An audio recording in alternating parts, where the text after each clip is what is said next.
Good afternoon, ladies and gentlemen. Welcome to Finger Lakes Gaming and Racetrack. At this time, please rise for the playing of our national anthem.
Opener.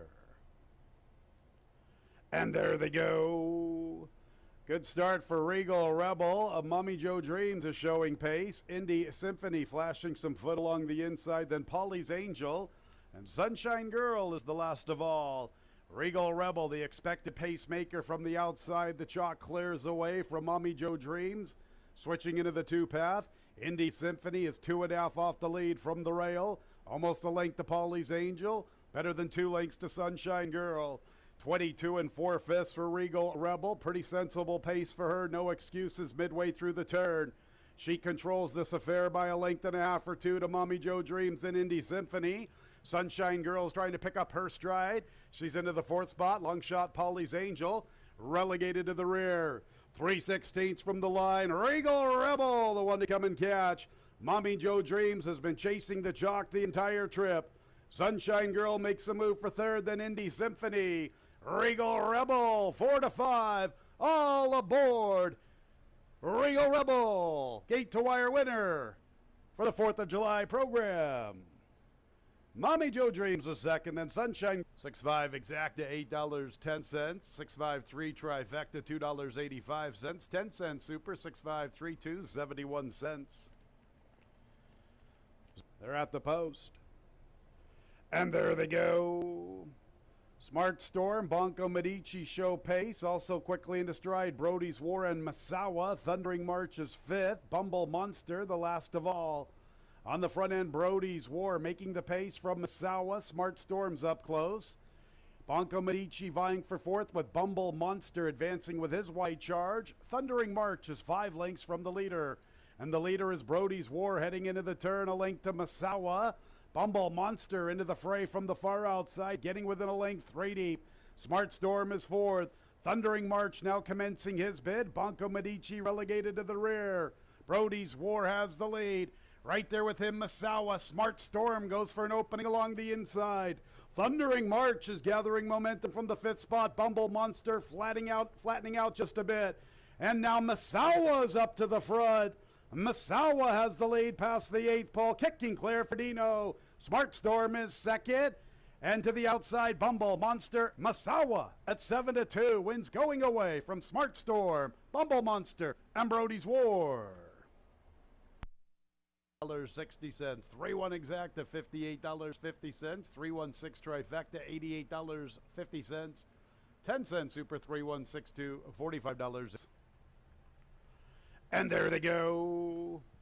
Honorable Avenue straight to the front. Reiner sits in the 2nd spot. Make It in New York 3rd, then Full Moon Fever. Kingfish the last of all. So Honorable Avenue, the expected pacemaker with the top spot through the early stages. Reiner, his closest pursuer. Full Moon Fever's into 3rd, then Make It in New York. And Kingfish is the last of all. Honorable Avenue by 2.5 lengths to Reiner. Full Moon Fever 3 lengths off the pace. Make It in New York 4 lengths from the front. Kingfish 5 lengths covering the quintet. Single file 25 and 2 for Honorable Avenue, slowing it down under Joel Cruz. Reiner gets a little closer under Jackie Davis. Full Moon Fever, Luis Perez third, 2.5 from the front. Make It in New York and John Davila Jr. fourth, and they're 5.5 off the 2 leaders. It's a length back to Kingfish and Cabercoa. Honorable Avenue has slowed it down 50 and 1/5. He has allowed Reiner to get closer. Full Moon Fever sitting a beautiful tracking trip from third, 3 lengths off the leaders. More than 4.5 lengths to Make It in New York and Kingfish. Reiner puts his head in front of Honorable Avenue, comes back for more. Full Moon Fever now 4 lengths from the 2 leaders. Honorable Avenue and Reiner mixing it up, and Reiner has his nose in front. Honorable Avenue sticks to him. Full Moon Fever taking his sweet time to gear up from third, and it's Reiner with the lead. Full Moon Fever trying to close in. Reiner, Honorable Avenue still fighting on. Reiner has the lead, and Honorable Avenue tries to come back for more. Full Moon Fever closing to the outside. It's Reiner with the lead. Honorable Avenue's trying to re-rally. Here's Full Moon Fever to the outside. Reiner and Honorable Avenue. Reiner from Honorable Avenue, then Full Moon. Daily double, $86. 4-3 exacta, $57.50. 4-3-2 trifecta, $23.12. And there they go. Dr. Serfolio's out for the lead, and 2 color map's going to try to stay close. Riley B wants to show a little pace from the inside. Hardly Working comes away running in 4th. Magic Pro is 5th, and Up for Adventure, the favorite, is the last of all. Dr. Serfolio and Cabercoa making the pace from 2 color map. Riley B from the rail, Hardly Working to his outside. Magic Pro has 5 to find heading into the turn. And Up for Adventure's 9 lengths from the front. 23 and 1. The flow's favorable for the top 2. Dr. Serfolio. And to his outside, 2 color map.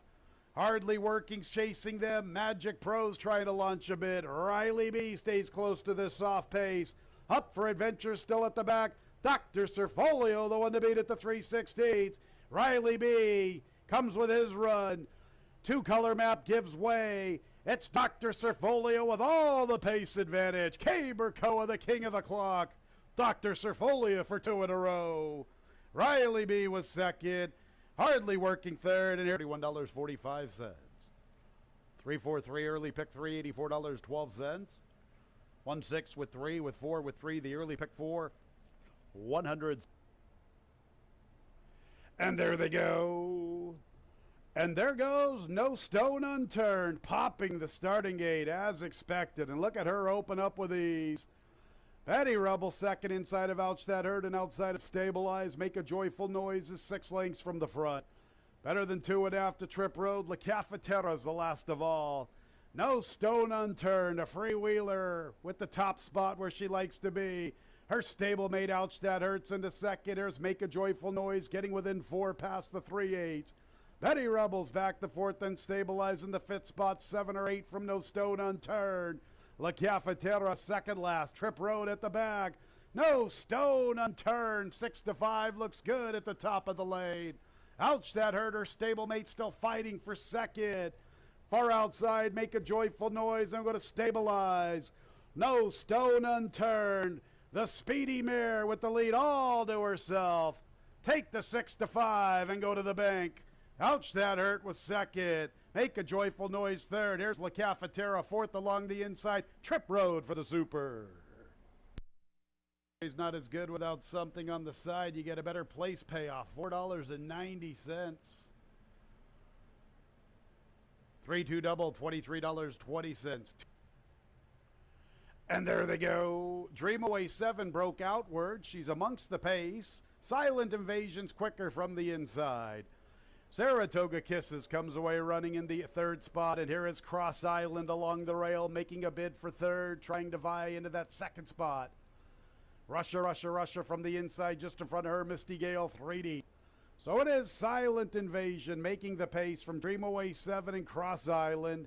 Russia, somewhat of a tight spot for her along the rail. Saratoga Kisses had to check momentarily Misty Gales from her outside. So it is Silent Invasion and Luis Perez on the lead at the 5/8, Better Than 2. Dream Away 7 secures a nice stalking trip. Cross Island's off the inside. She's 3rd, racing with her. Russia. They have more than 3 to make up. A length and a half for 2 to Saratoga Kisses with Misty Gale. 2 by 2 by 2 up the backstretch run. 24 4/5, 49 3.5. Silent Invasion still with the lead. Dream Away 7 gets a little closer. Here's Russia, making a move into third along the inside, traveling well enough. And Crossed Island has asked for her run, 4 lengths from the front, but she's under a vigorous drive. Break of nearly 5 to Misty Gale and Saratoga Kisses. Silent Invasion confronted by Dream Away 7. A big opening for Russia along the inside. But it's Dream Away 7 who comes away with the lead. Silent Invasion has fight from the inside. Russia is third, then Cross Island. Dream Away 7 and Silent Invasion. Dream Away 7 for 3 out of 4 in her brief career. Silent Invasion ran very well in defeat. The double, 2-6, $11.40. 6-1 exacta, pretty good exacta, $17.20. 6-1-3 trifecta, $13.83 time. And there they go. Mission Cat is out for the lead, and War Tapped is equally as fast. Colby Girls up close. Georgie's Ladies getting a nice stocking trip. Following them, Wabansi and Becky's Mission. So it's War Tapped and Mission Cat, and they throw it down with one another. And look at the trip for Georgie's Ladies, traveling comfortably enough with 2 targets to chase. Colby Girl is 4th, Wabansi 5th, Becky's Mission's at the back. War Tapped wasting no time, taking it right to Mission Cat. And the race shapes up beautifully for Georgie's Ladies, and here she comes with her good-looking run. Colby Girl's 4th, then Wabansi, and at the back is Becky's Mission. War Tapped softened up by Mission Cat. Georgie's Ladies looking to try to take full advantage, but War Tapped is strong. War Tapped has the lead. Georgie's Ladies to her outside. Mission Cat is 3rd. Wabansi's into the 4th spot. It's War Tapped. War Tapped meant business. She took it right to Mission Cat and still had plenty left to fend off Georgie's Ladies. War Tapped. Bartender doubles for My Purple A Stables. Chris Englehart and John Davila Jr. The double, 6-3. Chris John, My Purple Haze Stables double, $11.60, 3-4 exacta, $18.50 try, 3-4-6, $15.25. And there they go in the Niagara Stakes. Quick start for Warsaichi. A lockbox is showing good speed. Wait, Don't Tell Me comes away running in a 3rd. Isabel Loves Gold makes a move for that spot. Fancy Pants Juliana's 5th. Tumbles is the early trailer. So Warsaichi's making the pace. Blinkers on, a length advantage to Lockbox. Isabel Loves Gold with a clear path to the leader. She's from the far outside. Wait, Don't Tell Me, much closer than normal. She's into the race early from the rail. Only a length off heading into the turn. Tumbles and Fancy Pants Juliana have about 5 lengths to make up on Warsaichi. Warsaichi has the lead. Wait, Don't Tell Me, trying to push on through an opening along the inside. Warsaichi trying to deny her that spot. Warsaichi has another gear. She kicks away a length and a half from Lockbox, and Wait, Don't Tell Me, who tries to get away from the inside. Top of the lane in the Niagara Stakes. Warsaichi, the one to come and catch. The trend of the track works in her favor at the 8th pole. Wait, Don't Tell Me has momentum, and here she comes with a good-looking run. And here is Wait, Don't Tell Me to the outside. Wait, Don't Tell Me. She's the winner of the Niagara Stakes. Out finishing Warsaichi. Lockbox was 3rd, and 4th place to Fancy Pants Juliana. Combinations 4 with 3 with 2 with 6 with 2, 3, 8 with 1. $625 for all 6 and $13 for 5 out of 6. What? And there they go. Awkward starts. I know you ain't talking to me, and a dab will do. Dosage of Mimosas broke aggressively. Here is Lost Anchor showing expected pace. Bayou Melody forwardly positioned with the Green Silks. Draw Off comes away running in 4th. Then Unicorn Sally, I know you ain't talking to me, advancing from her outside in the 2-path with the Green Silks. Farther out, Cat Glasses Kathy. A dab will do's the last of 8. Bayou Melody makes her move for the top spot. And there's Bayou Melody right alongside of Lost Anchor. And Dosage of Mimosas is up close to the action. So too is I Know You Ain't Talking to Me, getting within 3.5 near the quarter pole. Bayou Melody, the one to come and beat in the nightcap. Unicorn Sally's now picking up her best stride, but she has a lot of work to do. Likewise for a dab will do. Bayou Melody, that girl Jackie Davis trying to get to the wire in time for a double. Unicorn Sally has a lot of momentum up the inside. Then Dosage and Mimosas. Bayou Melody, Unicorn Sally, Bayou Melody in the nightcap. A double for that girl, Jackie Davis. Unicorn Sally was second, then a death of July. Nightcap is in the books officially 3-1-7-8. 1-3 late double, a nice $48.80. 3-1 exacta, $52. 3-1-7 trifecta, $52.50. 10-cent super, 3-1-7-8, $48.75. 3-1-3 late pick 3, $23.50. 6 with 2, 3, 8 with 1 with 3, our late pick 4, $65.50. 2 with 6.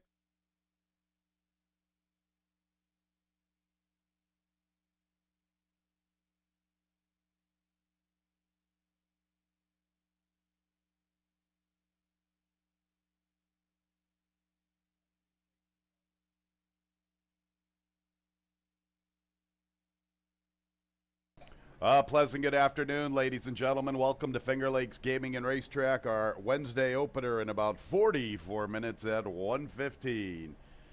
8 races, fast track, hot and humid here in Western New York. We will be having abbreviated post parades. Going to come out at about the 3-minute mark. We're not going to take too much time this afternoon, so we just want to give everybody a heads up. Abbreviated post parades due to the hot and humid conditions. Track condition is fast, 8 races. Here we go in the opener. Number 2, Double Vision, make the jockey Rafael Rohina Jr. waive the 7-pound apprentice allowance, make the weight 124. Rafael Rohina Jr., number 2, Double Vision. Waive the 7-pound apprentice allowance. The weight's 124. The opener starts the early double, the early pick 4. Second race commences the early pick 3. No changes. Third race starts our pick 6, old school pick 6. $1 minimum wager. Third's clear of change. Fourth race starts the pick 5. No changes in the fourth. Fifth race starts the late pick 4. No changes. All right, race 6, we'll start our late pick 3. Scratches 3, 9, 10, and 11. Roz, Lady Quinn, Lucky Longlegs, Tootsie Song. 3, 9, 10, and 11. 3, 9, 10, and 11 out of the 6th. Race 7 will begin our late daily double scratch. 1 Trivia, part of the Deborah Bree duo. 1 Trivia stays in the barn. And the nightcap is clear of change. 8 races, fast racetrack. Hope you have a great Wednesday on track. Lucky North Club members, if you're 50 and older, Club 50 promotion.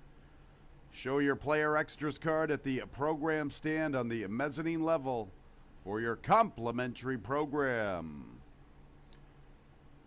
Online fans, fingerlakesgaming.com, click on the racing tab and scroll on down to free digital program.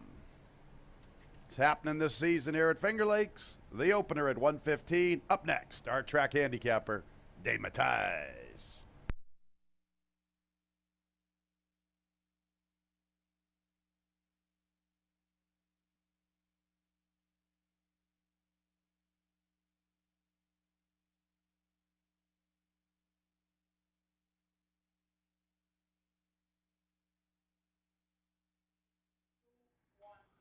Welcome everybody to Finger Lakes Gaming and Racetrack. Hope everybody enjoyed their July 4th weekend. Got to see some fireworks over the weekend. At least we had the nicer day yesterday. Probably a better night for fireworks than it was the previous 3 days. If you weren't fighting the smoke, you were fighting the clouds and rain over the last few. We had a nice warm day for the July 4th card yesterday. Congratulations to the connections of Wait, Don't Tell Me.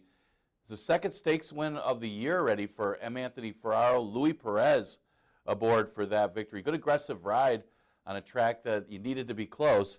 Was able to run down Warsaichi in the stretch and get the victory. That horse has always been knocking at the door. A lot of seconds and thirds against those similar horses, and that was the day for wait, don't tell me, he took the Niagara Stakes yesterday, the highlight of the card for July 4th. Also yesterday, you had 3 different jockeys who had multiple winners. You had John Davila Jr. with a couple wins. You had Keeber Koa and Jackie Davis, all 3 of them with a pair of victories on the Independence Day card. So congratulations to all of them. It was a nice holiday card yesterday. Not too long till our next stakes race is one of our biggest of the year. Probably the most notable is the New York Derby, just a couple of weeks away. You see some of the 3-year-old boys that we saw last week maybe stretch out in that race. But it is the mile and the 16th for the New York President. It takes place just a couple weeks away. Wow, we're that far into summer already. Hard to believe. And Dino Freites, congratulations to Dino getting back to the winner's circle. He's only ridden a few horses this year and already got a victory yesterday in the second race for Tina Chamberlain. Congratulations to Dino. Good guy, always was a good jockey over the years. All right, first race on today's card. Got 8 of them today for this Wednesday card. 5,000 claimer going 6 furlongs. This is one of those races where somebody's got to win, and there's obviously question marks with the main players in here. One of the big question marks is the big drop. I mean, the drop is hard to ignore when you're looking at busting the rules because you can't really gauge anything from the last race. Returned here, remember this one was in the Charlton Baker barn way back when, was claimed. Oscar Barrera, little Oscar had this horse in New York, then arrived back here for Lugu, and man, I mean, it was in too tough. I mean, is it the same horse it used to be? It used to be a little bit better going long, too. I mean, these short distances aren't the thing for busting the rules. He does have 2 wins in the past at the distance, but I don't know. This is an interesting spot because you look at the competition. You won't find much easier. I mean, you got Bowling Snowman, doesn't want to win going 6 furlongs, is probably the main threat. Solar Zen has been improving because it's in a good barn. Star in the Makings, more of a router. Double Vision, I don't know if he's lost his speed or they've had riders that refuse to put the horse on the lead. Either way, the horse hasn't been going to the lead. And Beachside turns back in distance as well. Really questionable, very questionable field. That maybe busting the rules is just still better tan these horses. I mean, maybe it's that simple. Victory Built got left in that race. Victory Built, it was a speed favor in track, and Victory Built was going to win the race by 3 or 4 lengths if he just breaks because of the way the track was playing the second half of the card that day. Well, that didn't happen. Victory Built jumped at the start, and it was the top 2 horses that got out there that ran 1-2 in the race. I mean, Little Matty Brown got out there, and Writer's Regret was able to stay right with that horse. They took advantage of the misfortune of Victory Built, but nobody really closed. So maybe the race isn't as bad as it looks, and maybe he didn't belong in that race anyway. So at 5,000, you got to think at this level, he might still be good enough. And at this level against this competition with all the question marks with everybody else, he might just get to the winner's circle first. Now, keep in mind, front speed was good yesterday. You had to be, if not on the lead, at least close to the speed. Didn't see any horses come from far out of it. We'll see if that continues in here. And maybe that way, busting the rules would be up against it in the first race. Now, Bowling Snowman is a horse that's got some speed, but, you know, he's good at the distance when you think about how much he's hit the board, but he just doesn't win at the distance. You know, he doesn't win a lot anyway, but especially at 6 furlongs. He seems like he's a little bit better as far as the win threat going 5.5. Well, yeah, he's got a good in the money percentage, 11 for 13 in the top 3. So if somebody says that, hey, this horse is 11 for 13 in the top 3 going 6 furlongs. Wow, he must like the distance, right? No, not so much. But he's a consistent horse and didn't get beat all that badly last time, but also absolutely had no excuse last time to lose to Cavaradossi. Maybe it just we got beat by a better horse. And if busting the rules isn't anything on the drop, who else is going to beat him? I guess that's how you got to kind of look at race number 1, unless Double Vision pops up and is the old Double Vision. Well, I used him third just in case they decide to put the horse on the front end. I mean, I don't know what's going on with Double Vision. It's not like he's breaking that badly. He's just either lost his speed or they're not sending the horse to the front. I mean, he had natural speed. He should have been on the front anyway. But so that's kind of the problem with Double Vision. He just doesn't have that kind of speed. And we've seen this horse go pretty quick in the past. So if he's lost that speed, might be a little difficult for him to win some races from off the pace. Got him third, but I'm thinking he might get the lead today. Star in the Making does turn back big time in distance, and that is the question mark. He doesn't have a very good record, obviously, at the distance. He's been more of a router. I think he's 0 for 6, never at the board at 3/4. But then again, look at the competition in here. And his numbers going long in the past are better than these rivals going short. Sometimes it'll translate to a horse being right there. A very tricky first race for the Wednesday card. I'm going to go the 3, 6, 2, and 4. Second race, a 5,000 claimer, never won 3 condition, going 1.70 miles. Tough to go against Uni Loves a Fight, stretching out to a better distance after running pretty well in a sprint. Those are actually tougher horses that this horse was up against in the sprint than what she faces here. Plus, it's a better distance for her. So double positive for Uni Loves a Fight. I thought she ran extremely well considering she was off a layoff against tougher horses like In Traffic. I don't know about Magnificent Mags, but they did do a decent time for the day. Well, it's a route today, and this horse is always right there in these lifetime conditions. Just got to break through here and get the victory. Maybe one of the easier fields that Uni Loves a Fight has faced. And she's got enough speed that she should be out there with Iova. Iova looks like the only other one that's got a lot of speed. I mean, there's some sprinters stretching out, so it's a tricky pace scenario, but she should be out there up close anyway from that outside post. I did have a long shot for second. Willow Grove is an interesting one, dropping in class. And keep in mind, this one's not out of it. Pave My Way was lone speed last time, and everybody else was just stuck chasing. And looking at it from that perspective, Pave My Way is kind of a runaway winner. She's not that far behind the second place horse against the 11 and 9s. Now, her first start of the year wasn't good, but it was a tightener going short, and they protected her with a waiver. So third start off the layoff, another route other than Uni Loves a Fight. Not much to really like in here, and I thought Willow Grove's last race might be good enough to put her in the mix against the rest of these rivals. Not necessarily to beat Uni Loves a Fight, but in the mix. The other horse that may show some speed, I thought, would be the 4, Iova. Seen a lot of horses now trained by Marissa Monserrati. Obviously, the great Felix, as the relative of Felix, and he is greatly missed here at Finger Lakes. Quite a character and just a great person overall.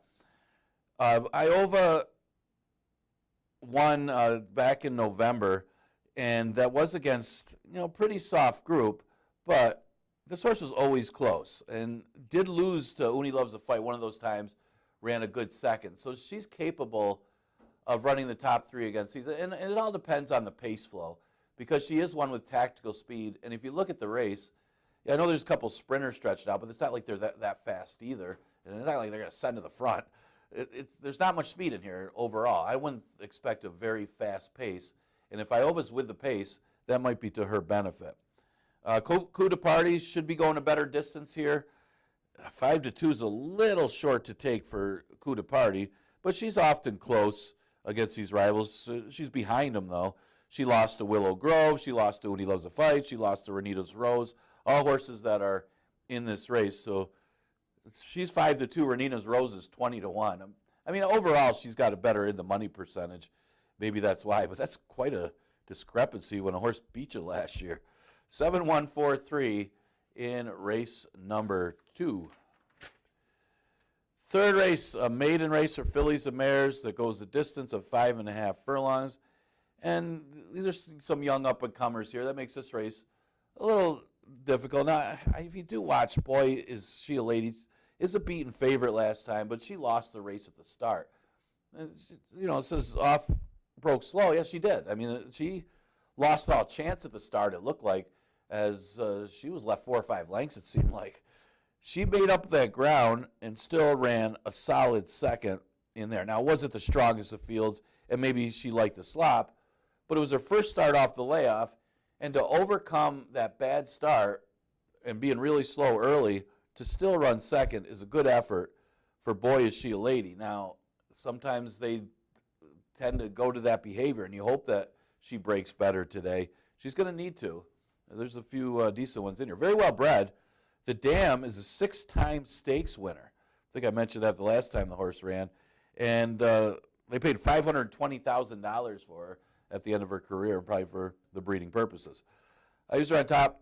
Sweet DeSantis, for all of you Republicans. This one turns back in distance to 5.5 after running in the turf back in February. Doesn't seem like she's got much speed. So she was here as a 2-year-old and ran behind Lockbox. Lockbox actually just ran well in the stakes race yesterday. I think ran 3rd or 4th in that race. I think it was 3rd.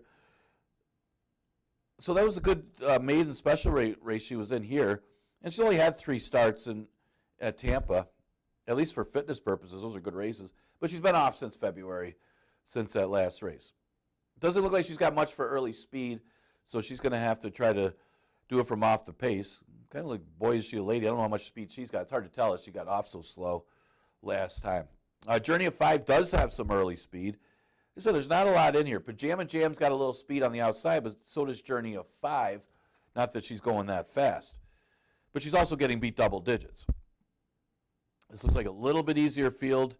And because of the pace flow, I thought Journey of 5 would be a good long shot to maybe hit the board. Now Rachel Sell's got 2 of them in here. She's also got Maddie Surprise, who didn't show anything in her last start off the turf. It's because she's bred for the turf. So maybe she could run well enough on the dirt here that she could be a factor in these. I mean, those are much tougher races, those $40,000 maiden claimers. But it was a long time ago that she competed, almost a year ago, last August to Saratoga. So sometimes it doesn't matter for the maidens. I mean, her first career start was obviously off a layoff as her first career start. The Dam's a 1/2 to 2 stakes winners. She could be any kind off of this kind of layoff. 2-5-4-1 in race number 3. Okay, 4th race, we start the pick 5 with the 8-race card. Remember the pick 6, the $1 pick 6. It's the same as they have in New York. That starts in race number 3. 4th race, the pick 5, starts here. They said not really going out on a limb the first 3 races, but this race was kind of wide open and probably the most on the card. I wouldn't expect anybody to be a heavy favorite in here. So you kind of try to narrow it down. It depends on the pace flow. You know, Uncle Vic has got some speed, didn't really get out last time. Suit of Armor did get out last time and put away Uncle Vic when they last bet a couple races back for Uncle Vic. But I watched the race. I liked the race that Suit of Armor ran, just a little too aggressive as the horse got short late. But maybe the first race over the track, maybe that was part of the reason. This one's sent out there with Uncle Vic. And if you watch it, put away Uncle Vic. I mean, this horse just put him away and kept going, and then all of a sudden stopped. So it was like Uncle Vic ended up, it wasn't Uncle Vic closing to get second. Suit of Armor stopped, and that was the case. Maybe he won't stop today getting that race over the track. Well bred, should be fitter today. $80,000 2-year-old they paid and has the weight off. I would expect this horse to run a little better and a little sharper, but also drops in class off of that race. That race was back in May. Comes out of jail basically for $5,000.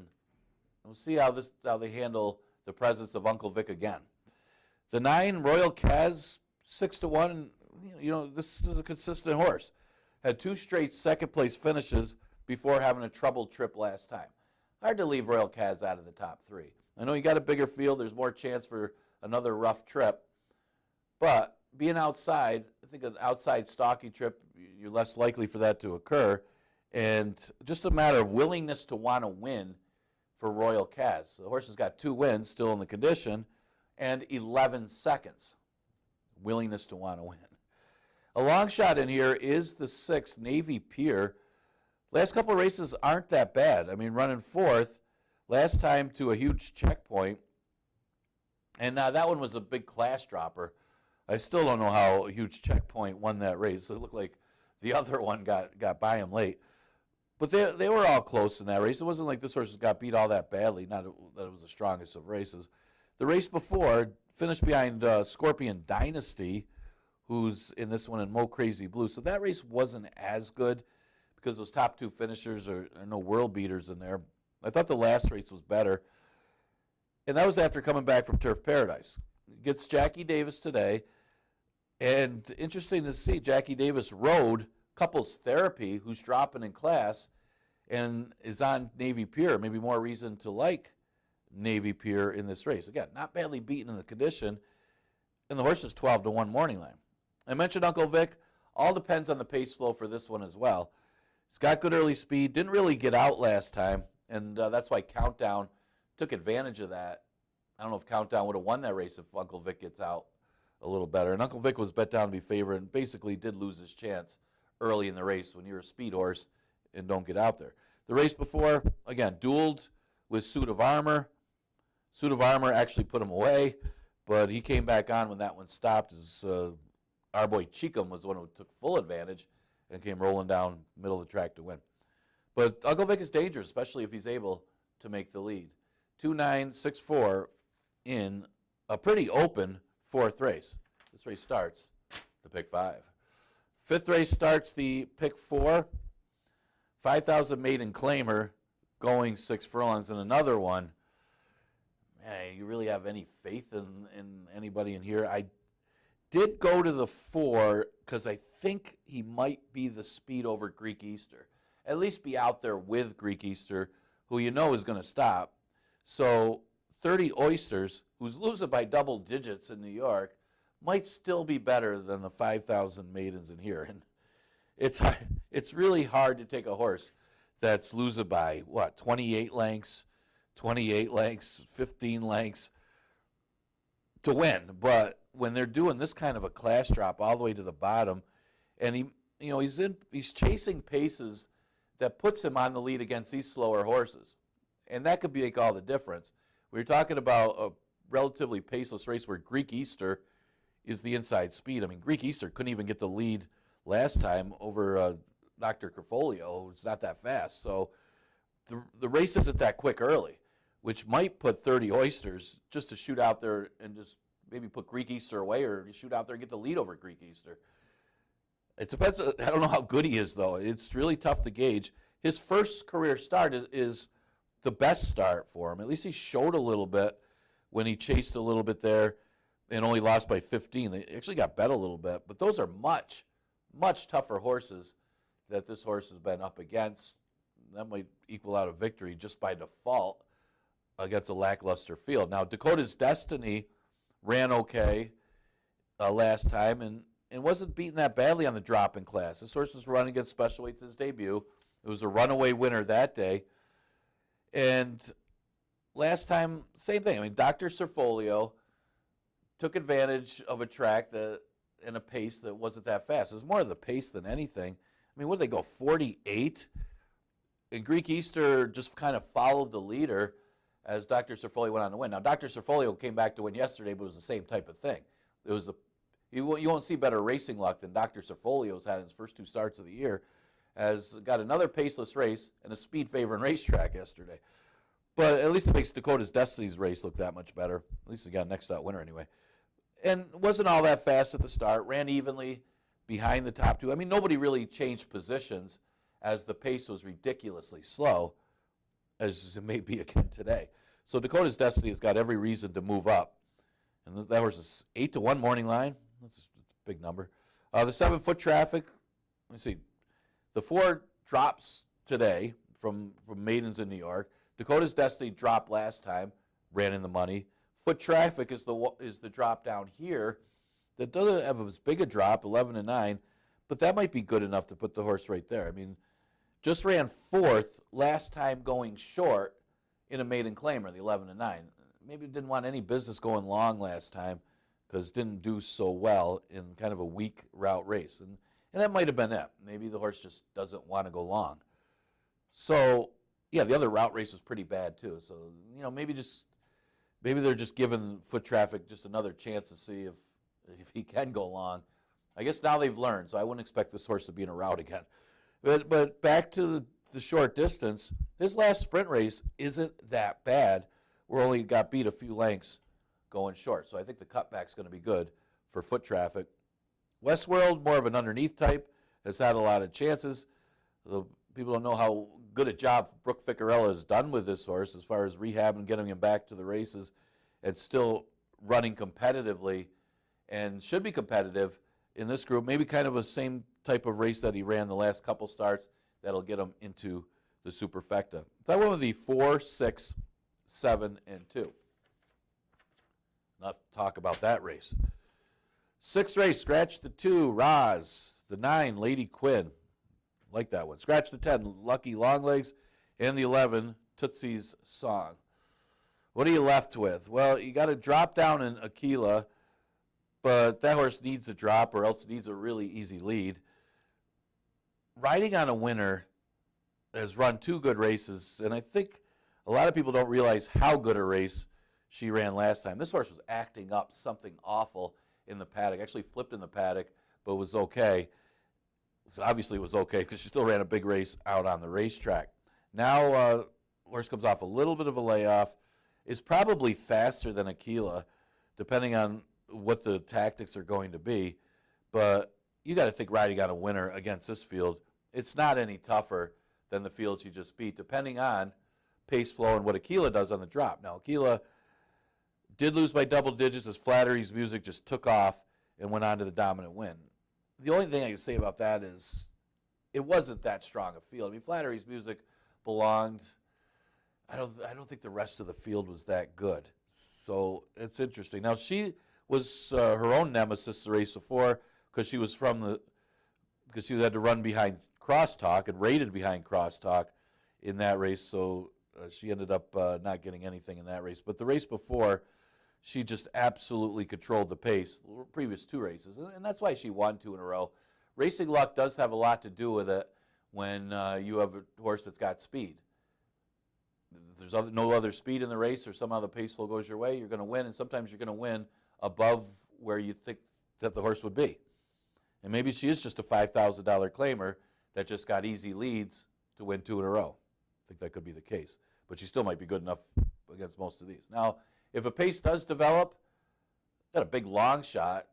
I'm not really going out on a limb with this long shot because she's always a horse that runs 3rd or 4th. Talk about Central Capital. She usually puts in a late run, and she's at the mercy of the pace, especially at 5.5 furlongs. But it's one of those things. I mean, Jackie Davis got back aboard, and this horse does fire for Jackie Davis. The last time that she's rode the horses hit the board, or at least been in the top 4. I always like to say hit the board, finishing in the top 3, although I think it's changed over the last couple of years because people consider Superfectas hitting the board. I don't play Super, so.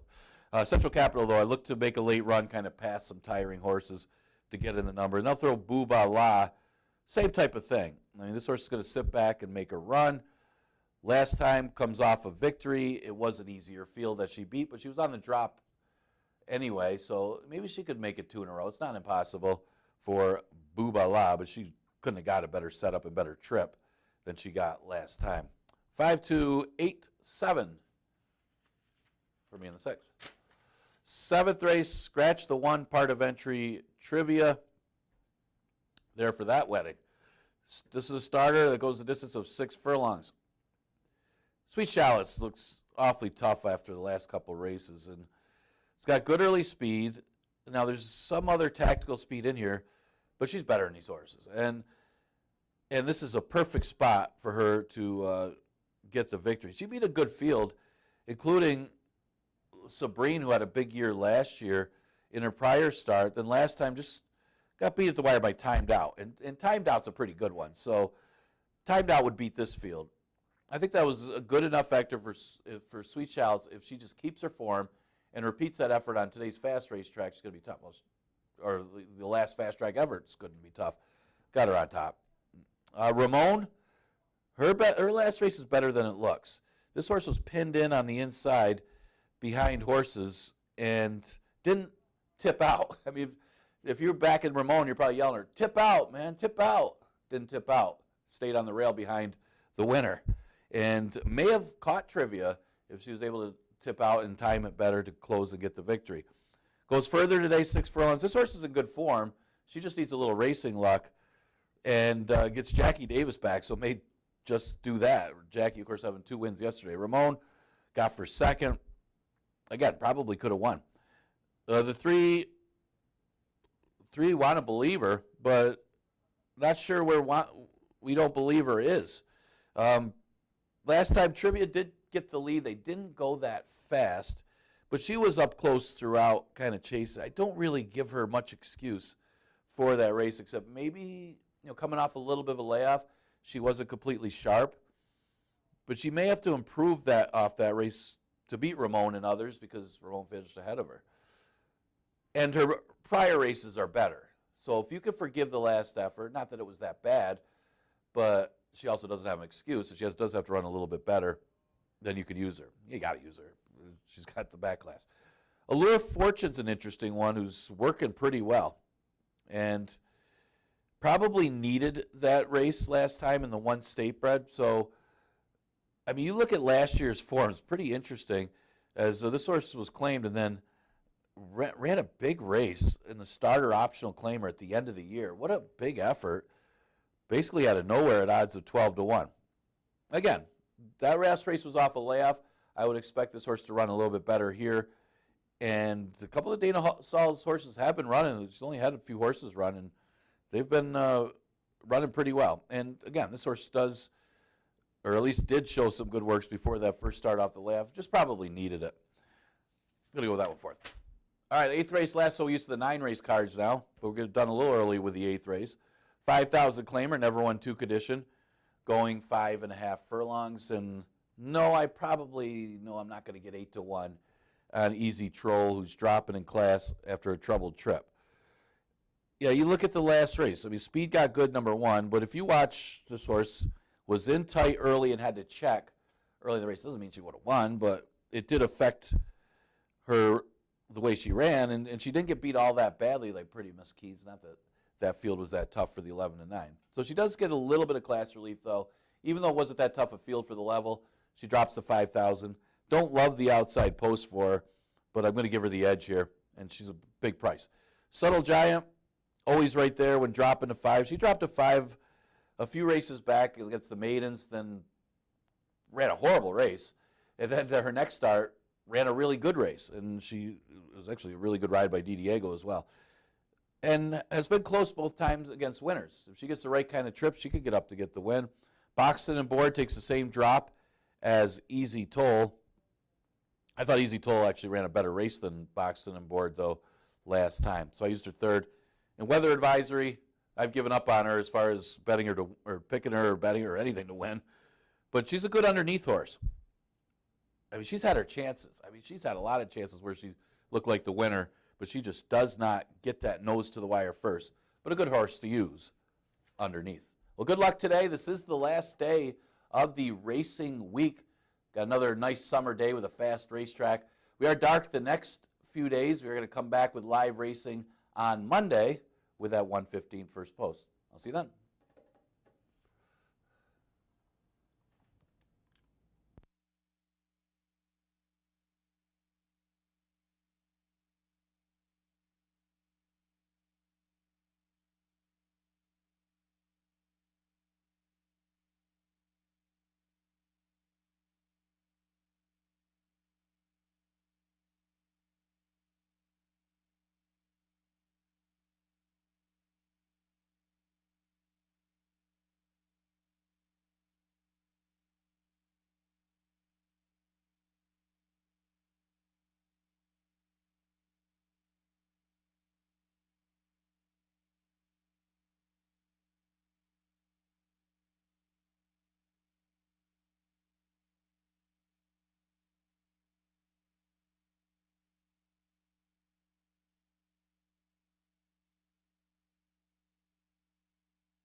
Bugler Thomas Young has the horses coming onto the track for the Wednesday opener. A 6-furlong sprint. 3-year-olds and up, non-winners of a race in the past year. $5,000 claimers.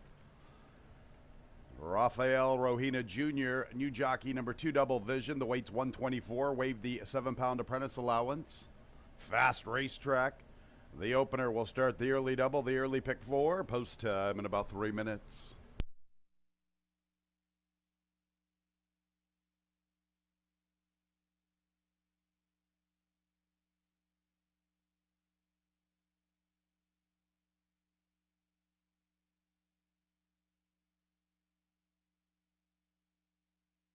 Here's the field. Number 1, Beachside, Cabercoa.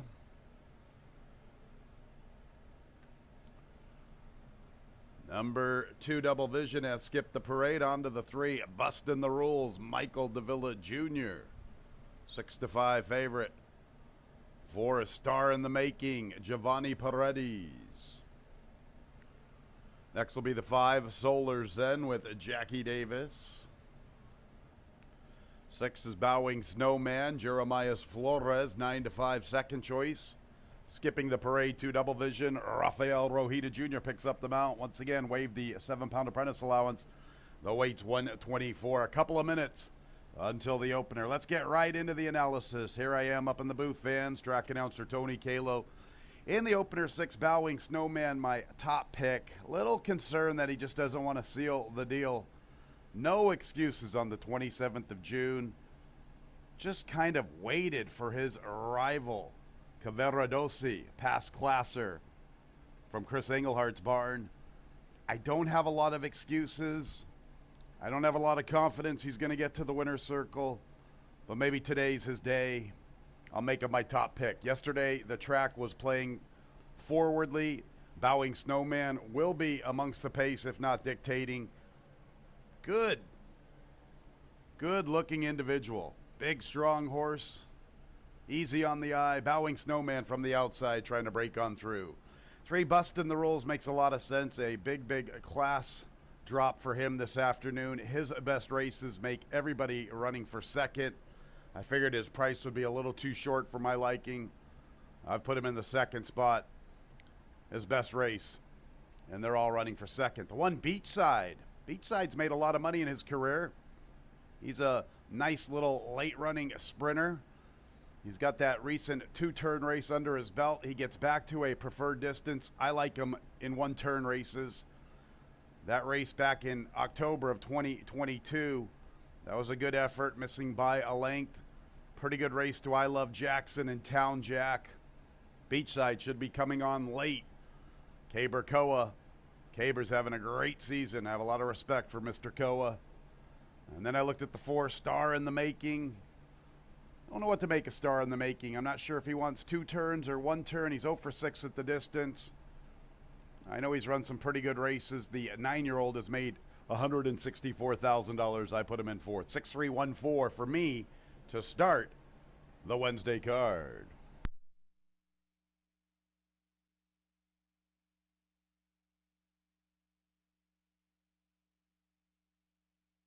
The horses are approaching the starting gate.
Nearing the gate.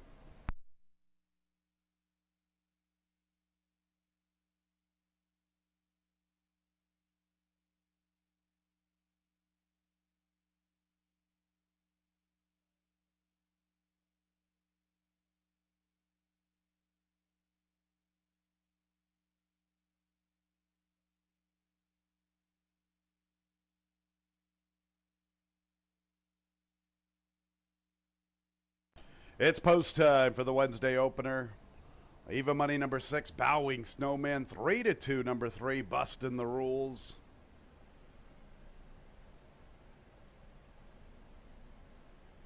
Beachside's the first of 6 into the gate. Double Vision will be next. He's acting up. Rafael Rohina Jr. says, I'm out of here. He has dismounted for the loading process.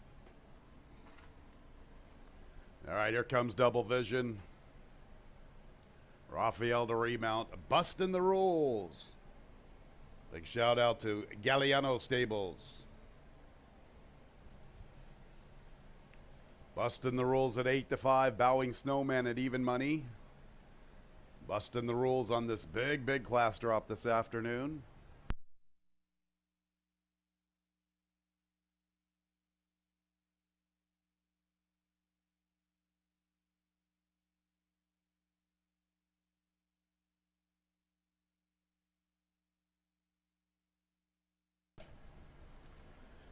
Inside 3 are in. Up next, Bowing Snowman to the far outside.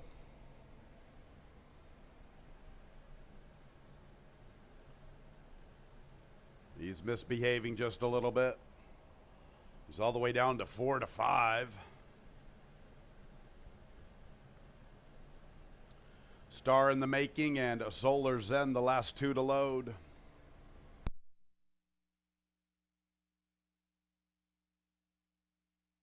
Solar Zen, the last 1 to load, post position 5. Ready for the Wednesday opener. And there they go. Double Vision quickly away from the inside. A Bowing Snowman is showing pace, so too is Solar Zen. Bustin' the Rules comes away running in the 4th spot. Beachside is 5th, Star in the Making's the last of all, and there goes Bowing Snowman speeding away. He opens up 3 lengths from both Solar Zen and Double Vision. Bustin' the Rules is 8 lengths from the pace. A length back to Beachside, another 2 to Star in the Making. 22 2/5. Bowing Snowman going pretty quick for the level. Arriving at the 3/8 of widening, 3.5 lengths. Double Vision fights with Solar Zen. Bustin' the Rules has to giddy up from there. Beachside second last at the tail. Star in the Making. Bowing Snowman with the lead. Double Vision comes a-calling with his run. Double Vision showing some promise. Bowing Snowman waiting on rivals. Here comes Double Vision. Here comes Bustin' the Rules. Here comes Beachside. And Bowing Snowman comes back to Double Vision. Double Vision, Bowing Snowman trying to fight. Bustin' the Rules in the 2-path. Beachside up the rail. Double Vision, Bowing Snowman, Bustin' the Rules. Beachside along the rail. Beachside and Double Vision. Beachside up the inside. Beachside in the opener. Beachside from Double Vision, then Bowing Snowman. Bustin' the Rules 4th.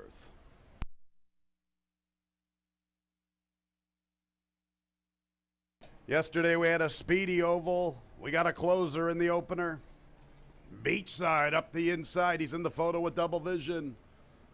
Bowing Snowman waited on his rivals once again. Bustin' the Rules tried to join the fray in the 2-path. 112 76 100ths. Let's check out this slow-mo. Double Vision outside of Bowing Snowman. Here comes Beachside along the rail. Beachside and Double Vision. Photo will determine the winner.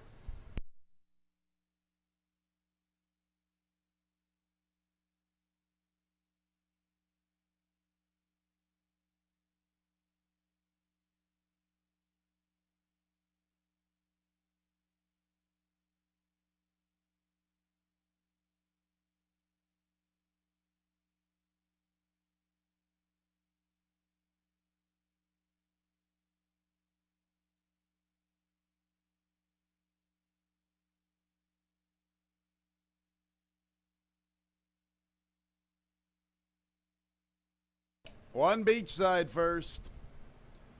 Second place, 2 Double Vision. Third place, 6 Bowing Snowman. Fourth place, 3 Bustin' the Rules.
Entering the winner's circle is the one Beachside, his sixth career victory, getting close to $175,000 in earnings. 7-year-old Abe Gelding by Giant's Cause out of the Tisnow mare Lovely Lil. Owned and trained by Michael Shudlick. Winning jockey, Cabercoa. Beachside was bred in New York by Stonewall Farm. The opener is official. 1263, that exact at $163.50. The trifecta, $87.75. 10-cent super, $29.75. Second race starts the early pick 3. No changes. Post time in 22 minutes at 1:45.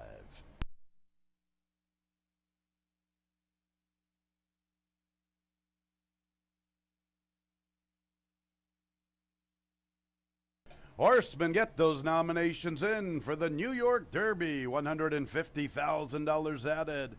3-year-olds, New York breds, 1 mile and 1/16 to be run on Monday, July the 17th. Nominations close today. Horsemen, start spreading the news. Get those nominations in for the New York Derby.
Fans, make plans to join us this Monday, July 10th, for our $2,500 Handicappers Challenge. Free for all lucky North Club members, $1,000 for the winner, $600 for second, and $400 for third. 115 first post this Monday. Our second Handicappers Challenge of the season.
And we're in the paddock for race number 2 of the card. Looking back, somebody had to win race number 1. Is you kind of knew what was going to happen there. Is Bowing Snowman just can't win going 6 furlongs. Often hits the board. He was out there, so it was a question of who was going to come up and get him. Beachside came up the rail under Keeper Koa. Keeper got a good day yesterday with 2 victories, and that one was able to get to the wire first.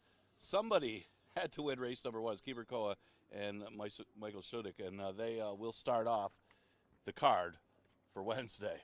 Second race, a 5,000 claimer, never won 3 condition for fillies and mares, goes a distance of 1.70 miles. And yeah, there's going to be a short price favorite in this race, just on numbers and and going to a better distance. Talking about the 7, Uni Loves a Fight. Really tough to go against when you see the competition that she's up against in this race. And she does have enough tactical speed to be close. Yesterday's speed was, you can't really gauge anything about the track from the first race because that's the way they would run on any track as far as somebody had to win, and it was that close. But yesterday the speed was good. This one can stay close, and the speed insider might be Iova. A couple other horses stretching out of sprints may be up close as well. But she put 2 wins in a row together last summer to fall about this time a year ago, beating Iova, Coup de Party, Renita's Rose, horses that are in this race. So the stretch out in distance to the route makes her the major player in here, and she's currently at odds of even money. Wouldn't expect her to be any higher odds than that. The 2 Renita's Rose getting some play as that one does go first time 5,000 for a route, and it is a better distance for her. So look for her to be rallying late. She's getting some early play. Wouldn't expect her to be 4-1. The horse I used for second as a price was the 1 Willow Grove. She drops back to 5,000 after stretching out to a route for the first time this year last time, and she actually ran pretty decently. Paved My Way was lone speed, was the best horse anyway, and was gone on the front end. Everybody kind of chasing that one. So she wasn't really that far off the second place horse against a tougher field at the 11-9 level. So the class relief's got to help. It's her 3rd start off the layoff, 2nd time going long, and 1st time going around 5,000. So Willow Grove definitely plays to be in the top 3. It might be overlooked as she was 10-1 morning line. Coup de Party, same thing. She's going a better distance today as she had her first 2 starts going short. First start of the year wasn't bad, but she was up close to a 48.5. So you can't really say she ran well or poorly. She lost by double digits. But her next race, that was a tough field for the $5,000 level going short. And she just should be better going long. And most of her best races are going long, and she should be competitive against this field. Exacta Tri Super Daily Double and Pick 3 starts at race number 2. You got 9 minutes to post.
Second race is clear of change. They're coming onto the track. One is Willow Grove and Oscar Gomez.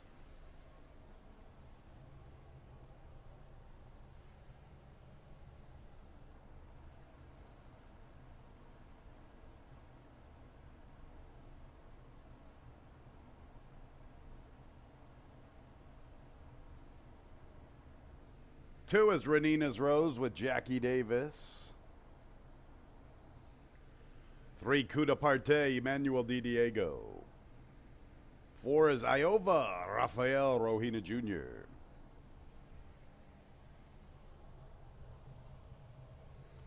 Here comes the five, Tracy's Girl with Carlos Barbosa.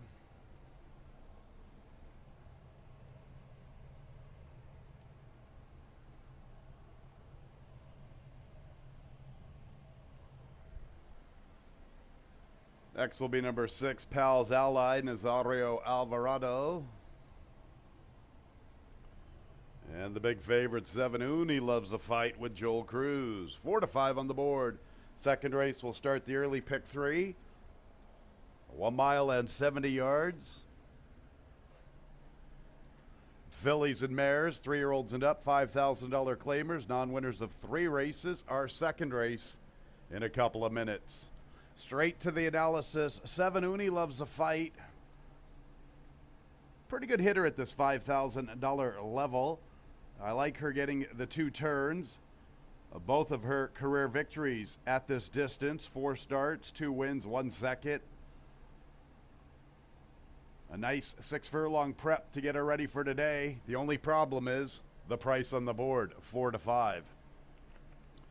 I'll make her my top pick. If you're looking for an intriguing long shot, what about the 3, Coup de Parte?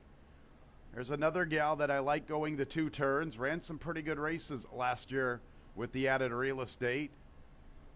She was no match for Uni Loves a Fight in late September, but she exited that affair and ran a pretty good race at a huge number. She eventually got that 5,000 N2L to conclude her 5-year-old campaign. A couple of 6 furlong preps. She should be forwardly positioned, and the price is right. Bob Barker likes it. 6 to 1, Coup de Parte.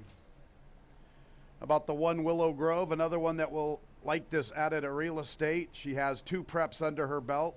She was protected for 5,000 in late May. Ambitiously stepped up on the 21st of June. Guess it's not a bad effort. She finishes 4th. She's 3rd early.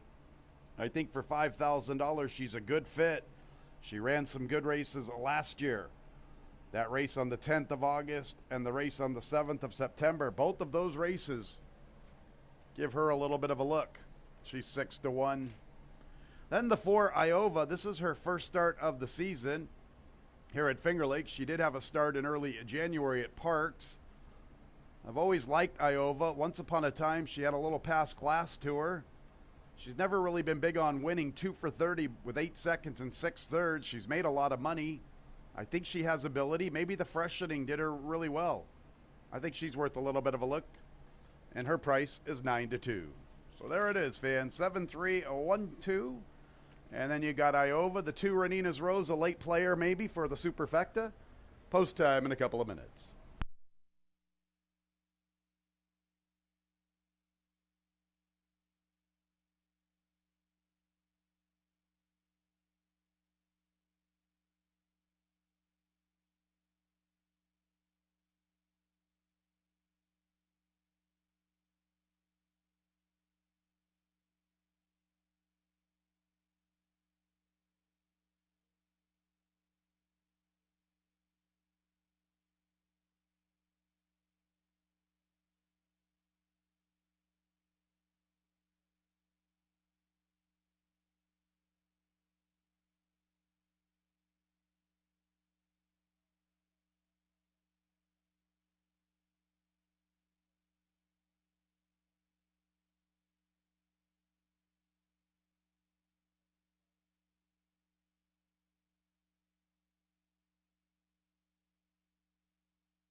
Nearing the gate.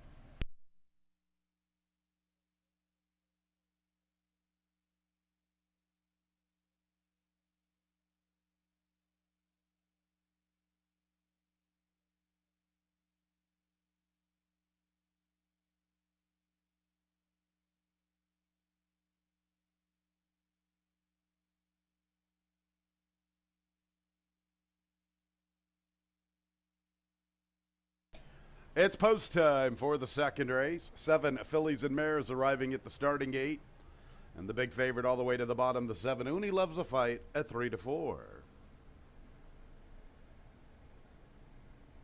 Number 4 Iova at 9-2. The 1 Willow Grove 5-1. Then the 3 Coup de Parte 6-1 in the wagering. Here is Willow Grove. Next will be Renina's Rose.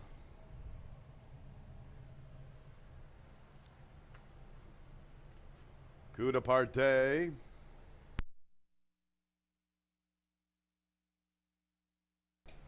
Iova. Long Shot Tracy's Girl. Pal's Ally.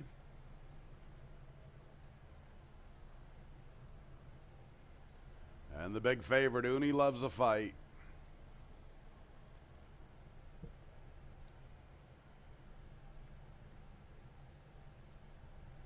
They're at the post.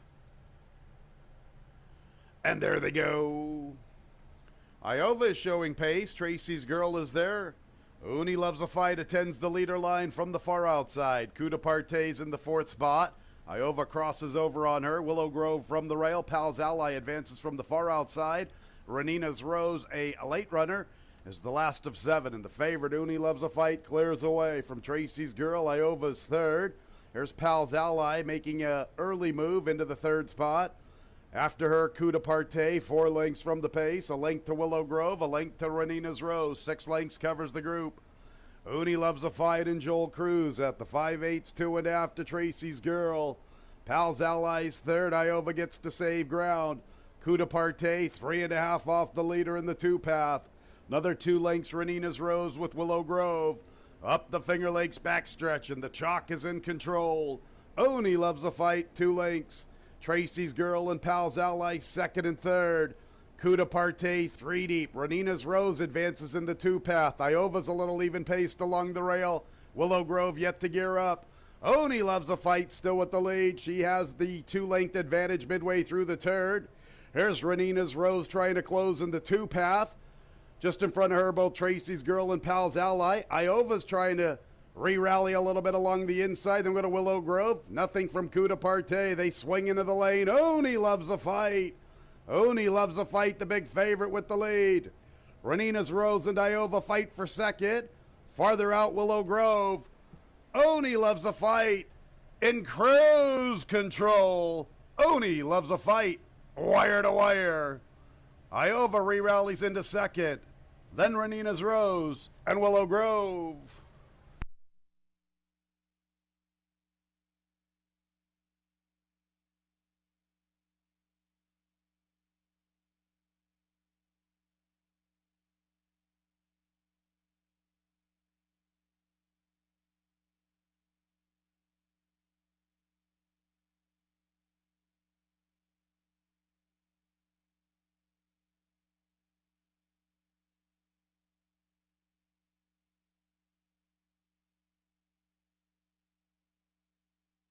Seven Uni Loves a Fight all the way as the favorite. 2nd place 4 Iova. 3rd place 2 Renina's Rose. 4th place 1 Willow Grove. 147 and 3/100ths.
Entering the winner's circle is the 7, Uni Loves a Fight.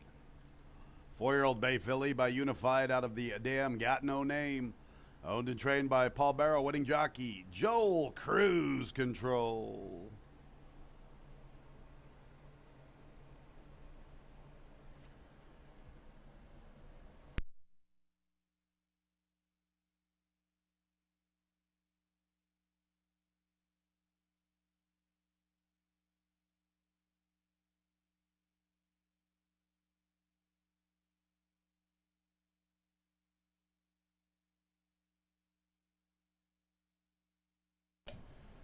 Second race is official. 7-4-2-1. The early double won $7, $46.60. 7-4 exacta, $13.80. The trifecta, $20.12. The superfecta, $9.57. Third race in 22 minutes at 2:15. It starts the pick six, $1 minimum wager.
In the paddock for race number 3, and that was Joel Cruz wasting no time getting right to the lead. That race was pretty much over early as nobody could match the speed of Uni Loves a Fight, who was the best horse anyway. Joel Cruz for owner-trainer Paul Barrow, short price winner of the second race. The maiden race is the third, Fillies and Mares, that goes a distance of 5.5. Got the $1 pick 6 beginning with this race. Got 6 betting interests for this one. Boy, is she a lady. Going to start with that one. She's only had 2 career starts. Her first one, she did take some money at Saratoga back in September. And then her first start here, well, she lost all chance at the beginning. Well, you would have thought she lost all chance at the beginning of that race. She lost a lot of ground after a really slow start and still ran a solid second. She still got up to get second despite the slow start and the slow pace in the slop. It was a good effort by Boy Is She a Lady. She needs to start better, though, today if she's going to win this race than what she did last time. But trip players are going to come back with her today. You got 5 other rivals, but there's some question marks about some of these because you got a couple new faces in this field. But Boy Is She a Lady, off of that effort with a better start today, figures to be formidable. She's well bred out of a dam that was a 6-time stakes winner and cost $520,000 as a 5-year-old. So she's getting some play at 5-2. The early favorite is the 5 Sweet DeSantis. A lot of conservative Florida players, but this one started off her career here at Finger Lakes. Did take a little bit of money against Lockbox. Lockbox just running in the Niagara Stakes ran pretty well. Hasn't really shown much in the Tampa races. She tried the turf going a mile last time. Wasn't that badly beaten considering, but she was last in that race. She hasn't beaten a horse in her last 2 starts. Doesn't have much for early speed for the 5.5 furlongs either, but does catch a much weaker group, and that should put her closer and actually makes her one of the major players in here. Right now, she's the favorite on the board, at least early at 7-5. The 4-horse Journey of 5 could be the speed in here. She was close up with Motley Sue, controlled the pace. That was her best race, going 4.5, but that's just it. It was only 4.5, and they went slow. She just kind of followed the leader in that one and did get passed by a pretty decent one in the condition tumbles. So if you just go by that race alone, Journey of 5 is a player here, but her next couple starts haven't been as good. But the last race was in the slop. The only other speed is really outside of her, and that's Pajama Jam. So that makes her certainly having a chance in here if she gets the lead. She's currently the higher of the 2 Rachel Sells trainees at 9-1. Maddie Surprise, the inside horse, is getting most of the play as far as the Sells trainee. This one has had only 2 starts. Didn't show anything her last race. Her first start was her best start, but that was on a different surface. She ran on the turf. She did beat a few horses in that turf race, going 5.5. But she's been off since that second start. She hasn't raced since August of last year, so 11 months, almost 11 months away from the races. She's pretty well bred. Dams a half to a couple stakes winners. She draws the inside and can be any kind in here. She's right now at odds of 3-1. That's a few of the players here in an interesting maiden race. I did go with the 2 Boy Is She Lady off the troubled start last time. Exacta Tri Super Daily Double pick 3, and the $1 pick 6 starts with this race.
Fillies and Mares, race 3, maiden special weights, 3-year-olds and up, 5.5 furlongs. No changes, first leg of our Wednesday pick 6.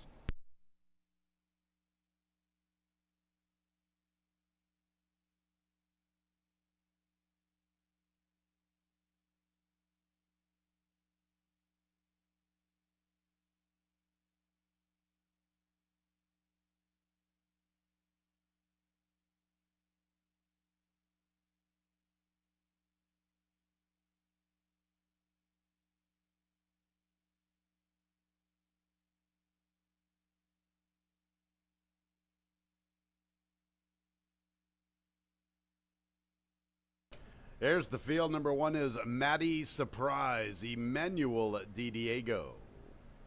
She's the lone mare. Number 2, Boy Is She a Lady, Caber Koa, looking for a riding double. 3 is Varsity Doll, Joel Cruz, looking for back-to-back wins. All right, let's go to the 4, Journey of 5, Jeremiah Flores.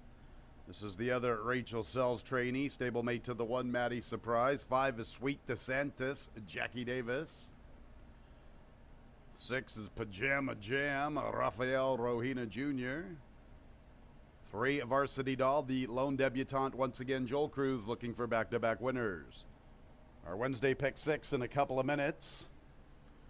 2, Boy Is She a Lady, my top pick. I liked her 12th of June effort. She broke very slowly.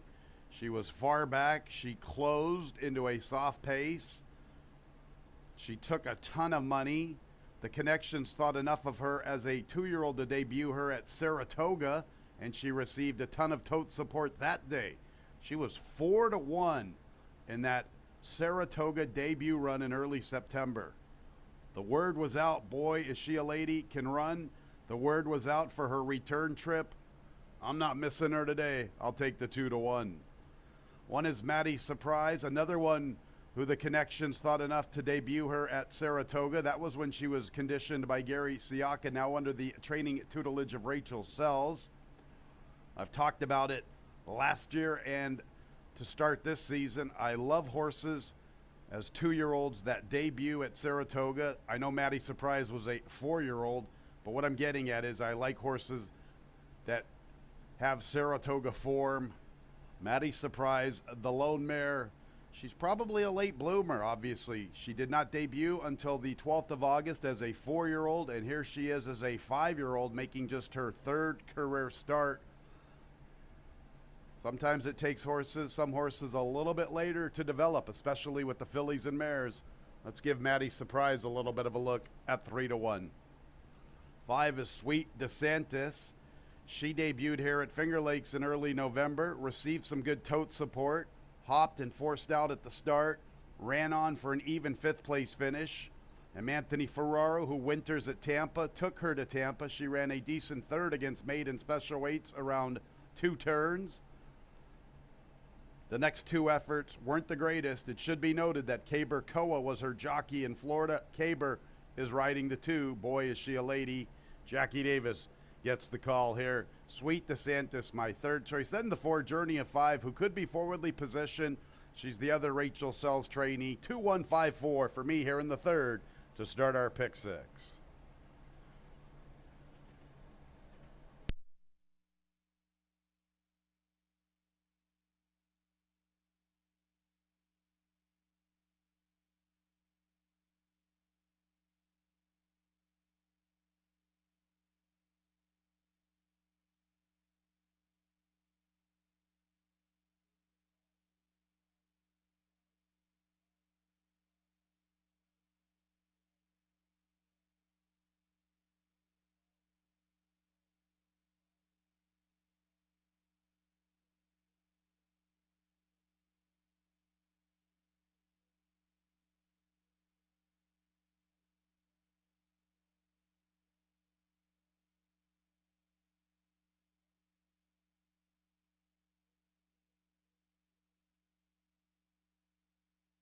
The fillies and mares are approaching the starting gate.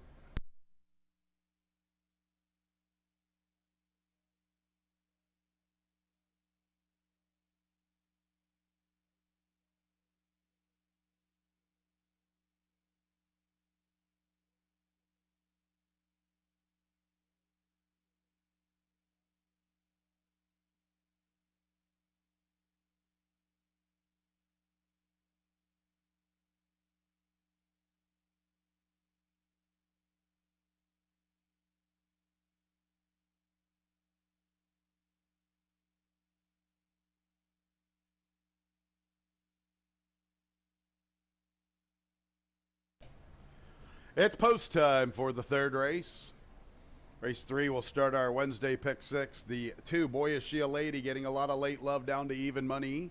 5, Sweet DeSantis, 2 to 1. The 1, Maddie Surprise, well respected on the board at 3 to 1. Here is the lone mare, Maddie Surprise. The 5-year-old moves into post position 1. There's the big favorite, Boy Is She a Lady. Varsity Doll, the lone debutante, will be the 3rd one into the starting gate. Journey of 5, one of the long shots, should be forwardly positioned. 17 to 1 in the wagering. Sweet DeSantis and Pajama Jam, the last 2 to load.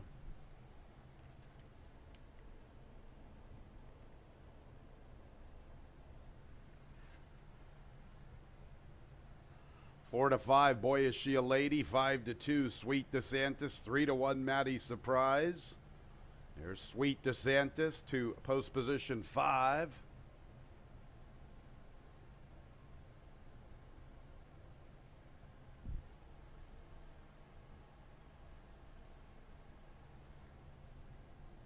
And to the outside, Pajama Jam. Boy Is She a Lady. 4 to 5, Sweet DeSantis. A little closer at 8 to 5, pick 6 time.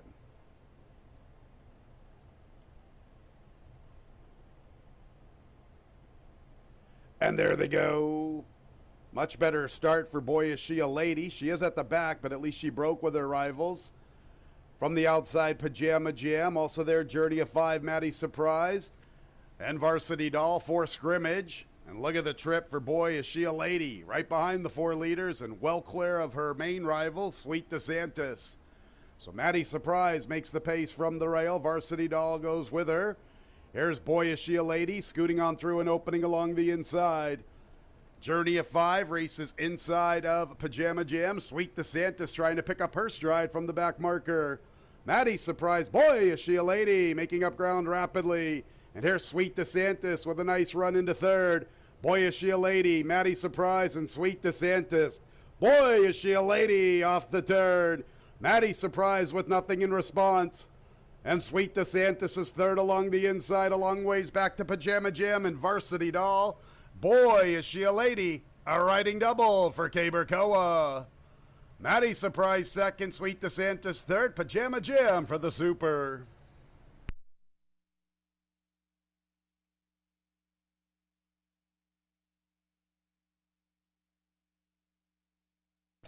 Even money, pretty good price for this one. Boy Is She a Lady.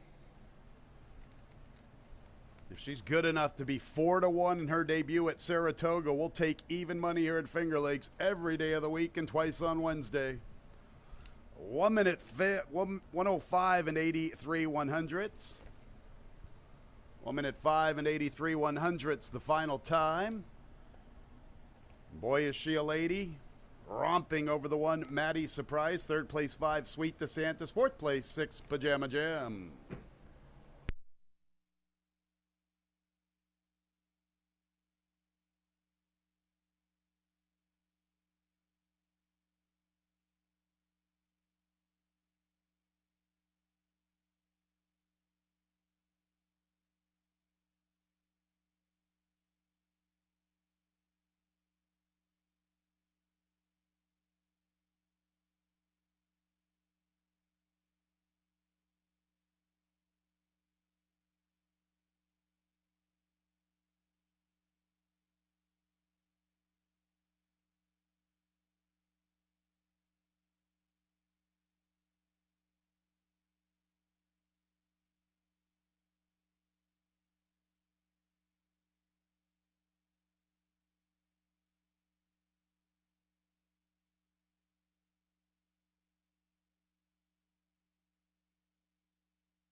Boy Is She a Lady.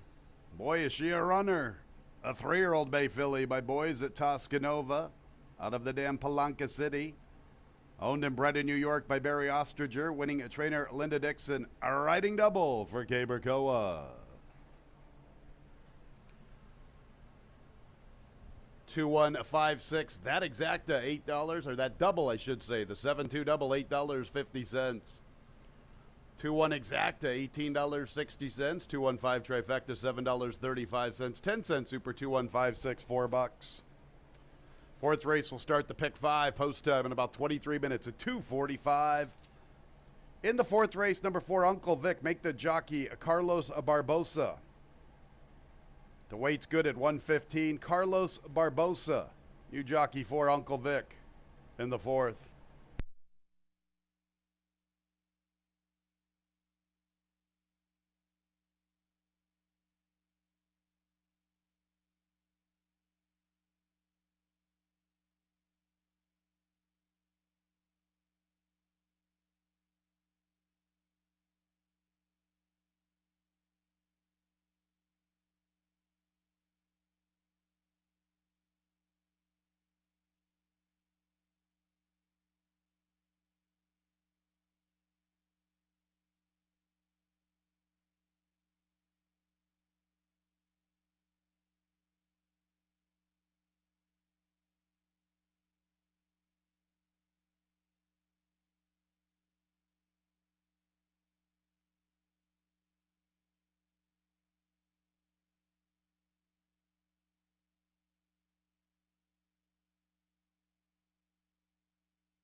13 minutes to post for race number 4, and no doubt about that winner. Better start for Boy Is She a Lady, easier field for Boy Is She a Lady, and she just, boy, did she win easy, as she just zipped on by the speed of Maddie Surprise.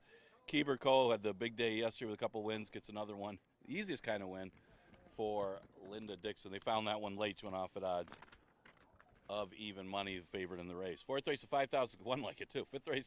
Fourth race, a never won 3 claimer, going 5.5 furlongs. A little more competitive heat here for the fourth race. Got a couple horses with some speed that meet up again. You got Suit of Armor and Uncle Vic. The two of them met up, and that was back on May 17th. Suit of Armor was inside of Uncle Vic, and they dueled it out that day. And actually, I should say Uncle Vic was inside that one. But they dueled it out that day. Suit of Armor appeared that he put away Uncle Vic, and then he ended up stopping in the late stages. Uncle Vic ended up passing him again, and our boy Cheekham closed and passed by both of them at the end. Now, that might have been a case of first trip over the track for Suit of Armor. Looked like every bit the winner when they hit the top of the stretch, but then did stop. So we'll see if he can do the same type of thing, get to the lead, and forget to stop today. Got the weight off with Melissa Iorio, and Suit of Armor right now at odds of 5-1 with a lot of early play on Uncle Vic, who was the rival that he put away that race that came back on him. The 9 Royal Kaz, good horse to use underneath. I guess that's what you could say for Royal Kaz. Dropped down to 5,000 on May 17th, ran a good second behind another horse that runs second. A lot took a buck away. But a couple straight seconds, and overall, this horse is 2 for 24 with 11 seconds. So that just tells you right there, he's one that just likes to finish behind horses. Now, he's had some trouble the last 2 starts, and that was the reason for the double-digit defeat last time. He did have a very troubled trip, so it's a good horse to come back with if you're playing tries as supers. And he's a big price in here at odds of 15-1. But then again, maybe you play him in the place to show pool anyway. The 6-horse Navy Piers, another one that's a little bit of a price that has a shot in here. Wasn't that badly beaten in a race won by a drop down, a huge checkpoint, although it looked like Take the Edge got up to get the victory, but those who would have finished that one was. Race before did finish 4th, a few lengths beaten. So with 2 starts coming back here to Finger Lakes, still has yet to earn his first Finger Lakes victory.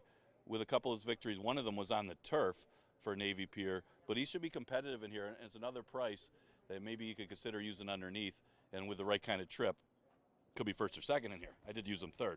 The 4 Uncle Vic, yeah, he's dangerous. He's off the claim, stays at the level at 5,000. Remember, he moved up when he faced Suit of Armor in that race I was talking about May 17th, then came back and lost all chance at the beginning of the race because he just was unable to get out there with the speed of Countdown, and Countdown ended up having it pretty easy on the front end. And actually, this horse didn't run that badly trying to chase after that one. He's a horse that wants to be in the race early with his early speed. We'll see with a better start for him that could happen. He's getting a lot of support right now at odds of 6-5. Pick 5 starts with the 4th. Exacta, trifecta, superfecta, and daily doubles offered here.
Good sized field of 10 here in the fourth race. 5.5 furlongs, 3-year-olds and up. Now winners of 3 races, $5,000 claimers. Carlos Barbosa, new jockey for Uncle Vic.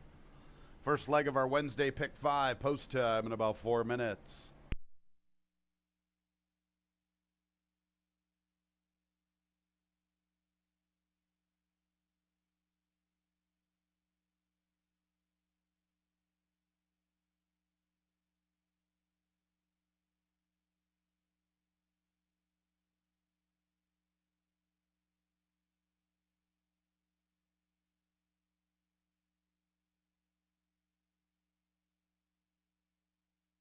Here's the field, a 1 couples therapy. Cabercoa looking for 3. 2 suit of armor, the bug girl, Melissa Iorio, 2-1. 3 is legendary bid. He's looking for 2 in a row, a 76-1 winner last time. Heeman Harkey, the jockey. There's the current favorite for Uncle Vic, 9-5. Carlos Barbosa picking up the mount. Weight's good at 115. 5 is Stormy New York, Jeremias Flores. 6 has Skip the Parade. 7 is Richie's BL, Joel Cruz looking for 2. 8 is Scorpion Dynasty, Jose Baez. 9, Royal Kaz, Joel Saunier.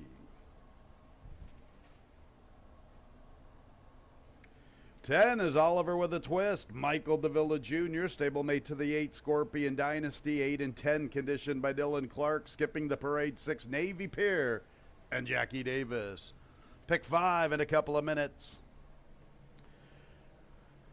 Suit of Armor and Uncle Vic, they are both 2-1 on the board. Suit of Armor, my top pick. He will have to deal with other speed, though. Uncle Vic likes to go quick. So too does Richie's BL. Legendary Bid likes to be forwardly placed, but his fractions don't put him in the fray through the early stages. 2, 4, and 7 battling fiercely. Suit of Armor's on a big class drop. This is never the greatest of moves when a trainer claims a horse for $11,000 and then their next start is for $5,000. That doesn't give you a lot of confidence. This horse had a length lead on the 17th of May. He was a little quicker than Uncle Vic, but he couldn't seal the deal, and our boy Cheekham was able to pick them both up. Suit of Armor 9-5, Uncle Vic at 5-2. You throw in Richie's BL. Here is a race with 10 horses, and it looks like it has ample pace. Let's go find a long shot, and I'm going to go with the 10, Oliver with a Twist on the outside. He is a late runner. He has been getting no pace to chase in both of his 2 races this season. 23, 23-1, 47, 47-2. He's had to be a lot closer than he likes to be. They're going to go pretty quick. Oliver could come with a big run on the outside. I know he's only 2 for 31. He's 39-1. Oliver with a Twist. My long shot here in race 4. Uncle Vic, it's only fitting that Victor Dean claimed Uncle Vic. I like that. Uncle Vic has ability. He showed a little bit of a new dimension when he tried to win from just a little bit off the pace on the 17th of May. He tried to go with Suit of Armor, gave up about a length and a half, and then tried to re-rally. It was a good race from him. Last time out, looks like he had a little bit of trouble. He has run some big races, especially when he won that N2L to start the season by 10 lengths. Speed is always dangerous. The problem is Suit of Armor and Richie's BL also have plenty of speed. The other Dylan Clark trainee is the 8 Scorpion Dynasty. Kind of like Oliver with a Twist. Didn't get much pace last time. The time before that, he didn't have a lot of excuses. I think Run Casper Run, a Chris Engelhardt horse on the return trip, was just a little too good for him. Scorpion Dynasty should get a better pace scenario this afternoon. He's pretty intriguing at 5-1. I ran out of room with horses to pick. Royal Kaz, he's run some pretty good races. I don't know what happened last time. Looks like he has a short-term memory. If you go back 4 races, he was beaten 6 lengths, and then he came back with a good effort. He's another one. This is a very, very contentious 4th race. It will start our pick 5, and post time is in a little more than a minute. In fact, they are getting close to the starting gate. Approaching the starting gate for the pick 5.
It's post time for the fourth race. Suit of Armor is the favorite at 7-5. Paul Barrow is looking for a training double. Couples Therapy, the first one in. Caber Koa looking for a riding triple.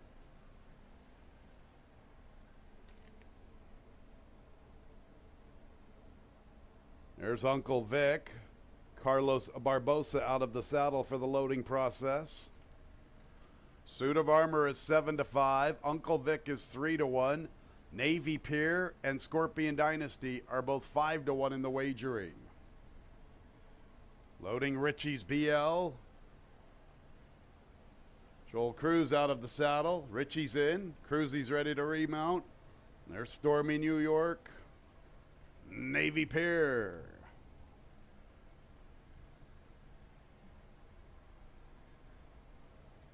Tina Chamberlain had a winner yesterday.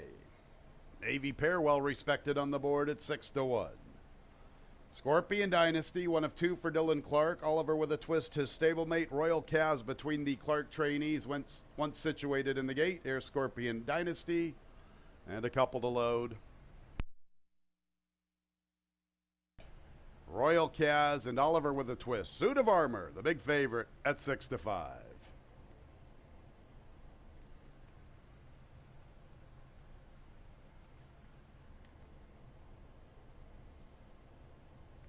Ready for the Wednesday pick 5.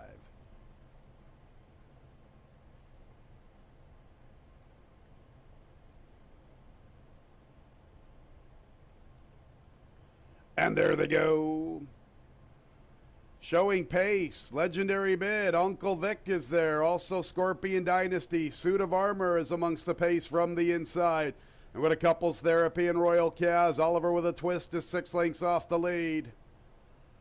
Back to the front end, Suit of Armor has the lead right there with him, about a length and a half back. Legendary Bid and Uncle Vic from the outside. Scorpion Dynasty, Couples Therapies, 5th from the rail, 5 off the lead. A length back to Royal Caz, 2.5 to Oliver with a twist. Richie's BL not near the lead. Stormy New York is second last. Navy Pairs the distant trailer. Suit of Armor, the speed of the speed. Uncle Vic comes with his run. And there's Scorpion Dynasty with a very wide journey to the quarter pole. Couples Therapy saves ground. Legendary Bid retreats. After them, Royal Caz, Oliver with a twist. Richie's BL, they're in the lane. Suit of Armor at the 8th pole. Couples Therapy up the inside. Uncle Vic, one from the outside. Scorpion Dynasty's trying to close to the far outside. Suit of Armor strong. Scorpion Dynasty coming at him to the wire. Suit of Armor, Scorpion Dynasty up in time. Scorpion Dynasty from Suit of Armor, then Couples Therapy and Uncle Vic.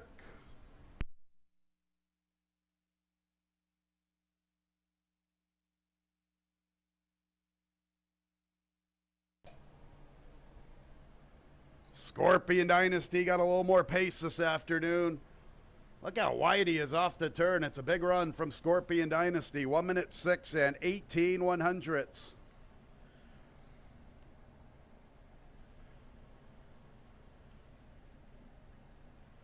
Suit of Armor with the lead. Couldn't see it through. Here's Scorpion Dynasty to the outside. Photo's going to determine this winner. Here's Scorpion Dynasty.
Eight, 2, 1, 4, 8, Scorpion Dynasty first. Second place 2, Suit of Armor. Third place 1, Couples Therapy. Fourth place 4, Uncle Vic.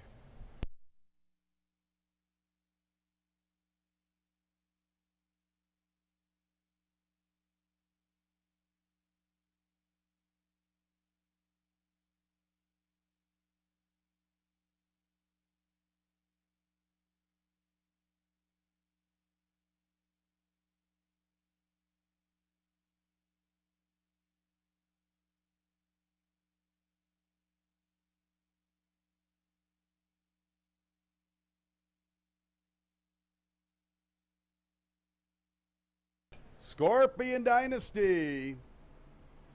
6-year-old Bay Gelding by Dialed In out of the Damn Queen of Chicago, owned by Bing Cherry Racing Incorporated. The natural Dylan Clark, the winning trainer, winning jockey Jose Baez. A Kentucky bred by Richard Perkins. And race 4 is official.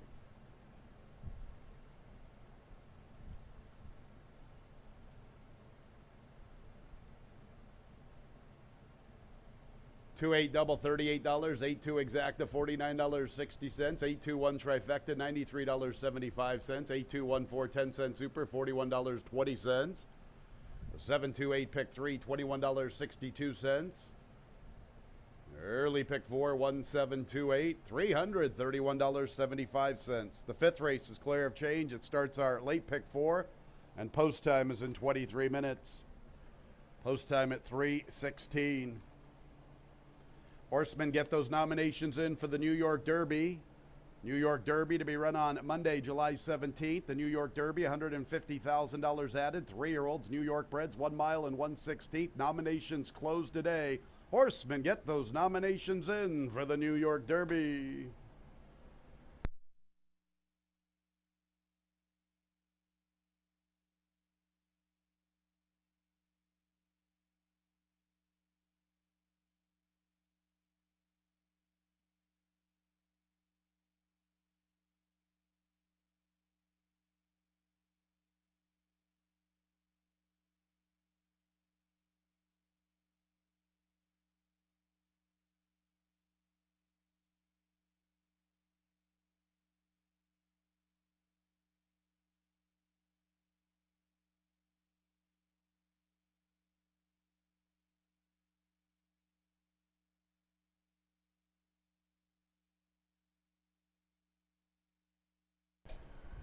We had a claim from the 4th race. The 3rd place finisher, number 1, Couples Therapy, moving to the barn of Ronnie Breed Jr.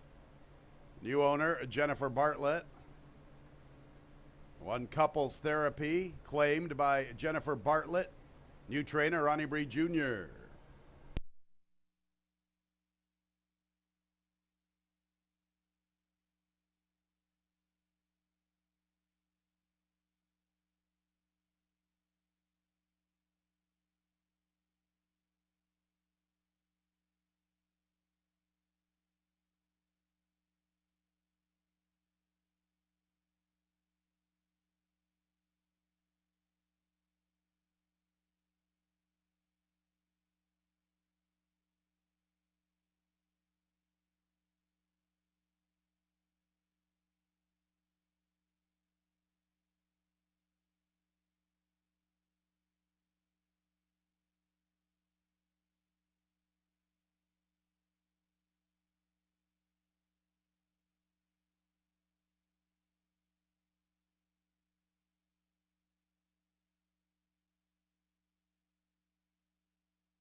Getting ready for race number 5. Looked like Suit of Armor was going to go on to victory, but that one did get a little bit weary late, we should say.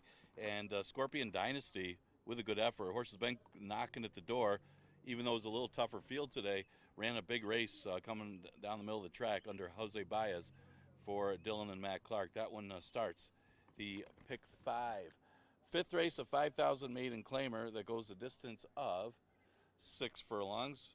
Looking at 30 oysters. This one has not shown anything in 3 starts, but does get some major class relief, dropping all the way to the bottom after running against the 30,000 New York bred claimers, maiden claimers at Belmont. A little bit of a break since the last race, but maybe on class, this horse can overwhelm this field. A good sign that is taking some early money and does have some early speed if you consider that this horse is chasing faster horses. The only other one that's really got any kind of speed and not much speed is the one Greek Easter. He may be just as quick, if not quicker, than that rival early. The 6 Dakota's Destiny woke up a little bit on the drop in class last time and ran a 3rd behind Next Out Winner, Dr. Serfolio, who took advantage of a slow pace. Keep in mind, it was not the fastest of fields, but it was a really slow pace for any field. When they went 48 and change, nobody changed positions. Dr. Serfolio, Greek Easter, Dakota's Destiny ran 1, 2, 3 around the track. And this horse wasn't that sharp at the start, but also ran as far as behind those two. This is what are you going to do? They're not going to come back. Greek Easter just kind of followed the leader. But Dakota's Destiny, maybe a better chance today. Could show some improvement, making his 3rd career start. Definitely not out of it. The 7 is Foot Traffic. Big cutback in distance, and the big thing is dropping in class out of the route. And, maybe the route isn't the thing for Foot Traffic. You see the 2 route races that he's been in. He's lost by many in those 2 races. So maybe we won't see that horse in a route race again, because his previous start in his sprint wasn't that bad. I mean, they went 114, but it wasn't that bad considering. On a normal day, this field would go 114. Track's a little quicker time-wise today, so they may be closer to 112 or 113, but Foot Traffic can get a piece turning back in distance, and he's currently at 7-1 on the outside. The 2, Westworld, maybe more of an underneath type. This horse cut back in distance last time. Again, the speed didn't come back, so actually ran a decent race, turning back big time to 5.5. Now goes a little bit further today, 6 furlongs. Got 4th the last 2, so why not be 3rd or 4th today against this field? He's got to come from so far out of it without a ton of speed in here that they really got to back up to him. I mean, he's only hit the board 7 times out of 19 starts. Well, 5 of those 7 times are at this distance, so technically you could say his best distance is 3/4. Exacta Tri Super Daily Double and Pick 4 starts in race number 5. We got about 9 minutes to post.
Race 5, 3-year-olds and up, maiden claimers, 5,000 the level, a 6-furlong affair. No changes. This race starts our late pick 4, post time in about 4 minutes.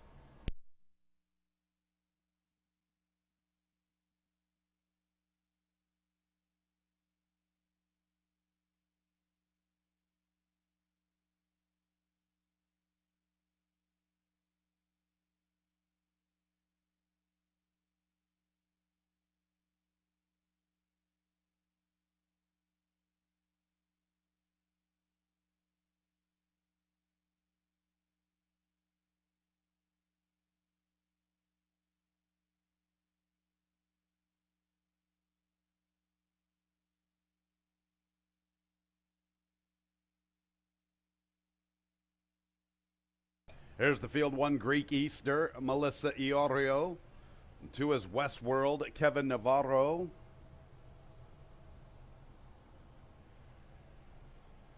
3, Honest Chance, Joel Cruz looking for 2.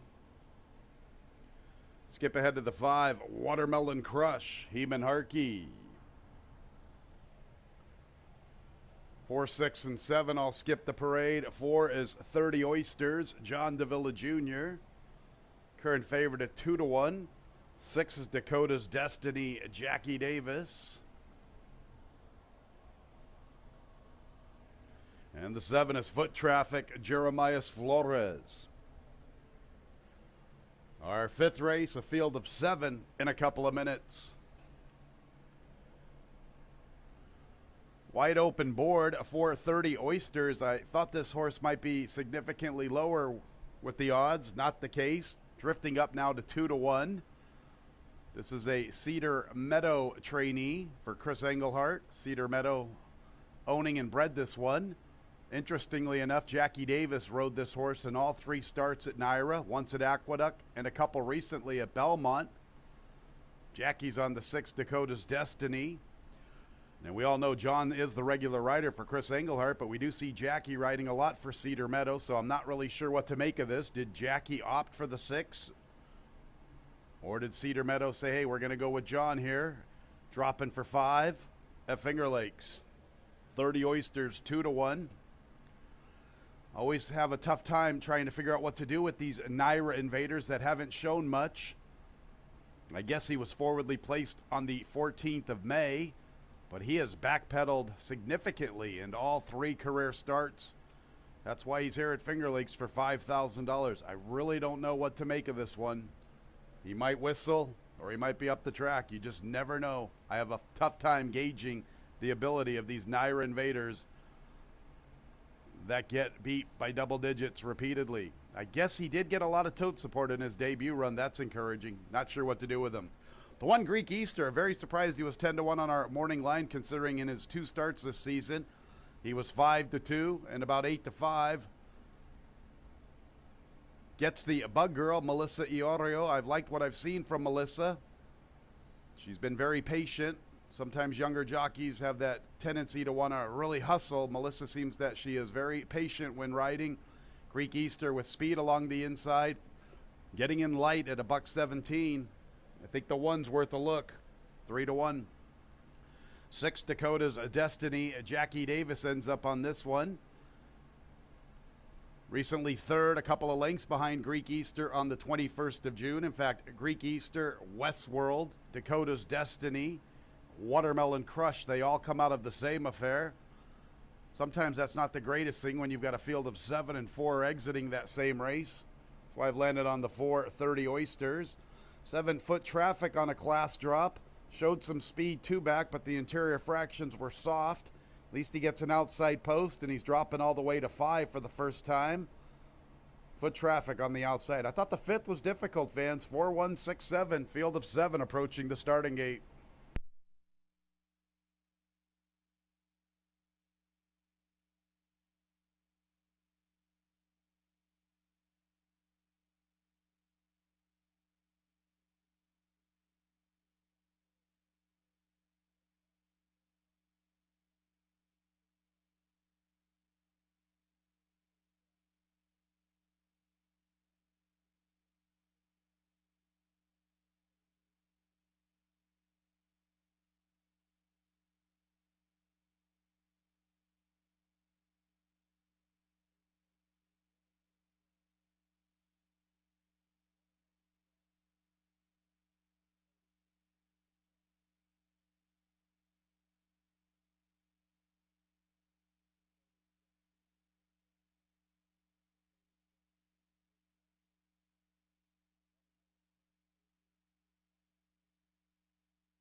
It's post time for the 5th race. The horses are just arriving at the starting gate.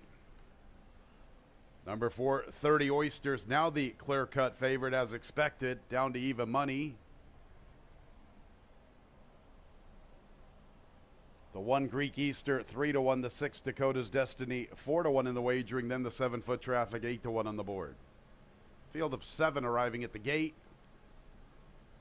30 Oysters has been behind the starting gate for quite some time. Here's Greek Easter and Melissa Iorio, Westworld, Kevin Navarro. Here's Honest Chance, Winston's Chance's little brother. Just didn't pan out so far for Honest Chance. Winston's Chance, what a career he's had here at Finger Lakes and at Naira.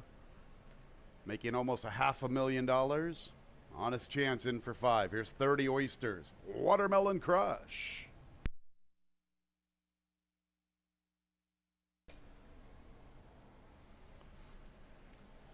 Couple to load, Dakota's Destiny and Foot Traffic.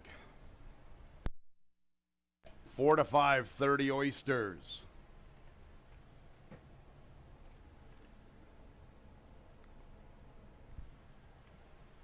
Foot Traffic, the last of 7.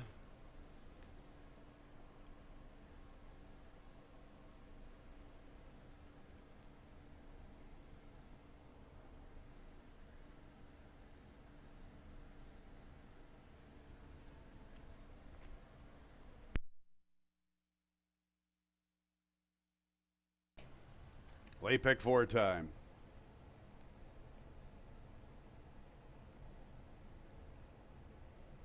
And there they go. Greek Easter, 30 Oysters, Watermelon Crush. These are the 3 quickest into stride. 30 Oysters with a narrow lead. Dakota's Destiny's on top of the action. So too is Foot Traffic. Greek Easter wants to rate this afternoon. 5th through the early stages. 4 from the front. 4 lengths back to Westworld. Honest Chance is the last of all. 30 Oysters and Watermelon Crush, and Dakota's Destiny stalking smartly in the clear from the outside. 2 to find heading into the turn. 5 lengths to Greek Easter and Foot Traffic. 2.5 Westworld and Honest Chance. 30 Oysters has the lead. Watermelon Crush testing him to the 5/16.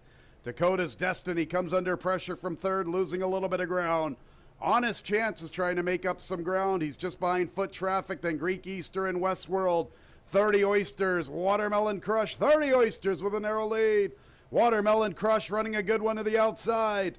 In 3rd there, races Dakota's Destiny and Foot Traffic's in 4th. 30 Oysters has the lead, finally getting clear from Watermelon Crush. 30 Oysters at 3-5. 30 Oysters the winner from Watermelon Crush.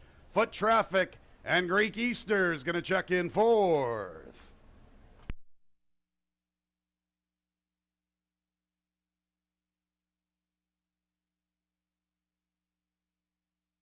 $113 and 7,100. When in doubt, just play the class dropper. 3-5 on the board. I guess I made that race a little more difficult with my analysis than it should have been. The 4 30 Oysters, 3-5. Big effort from the 5 Watermelon Crush. It's been a good little angle at Finger Lakes over the years. The chalk with the biggest price on the board for the exacta. 3rd place, 7 Foot Traffic. 4th place, 1 Greek Easter. 113 and 7,100's the final time.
30 oysters, a 3-year-old chestnut gelding by Central Banker out of the Dam Gananoque.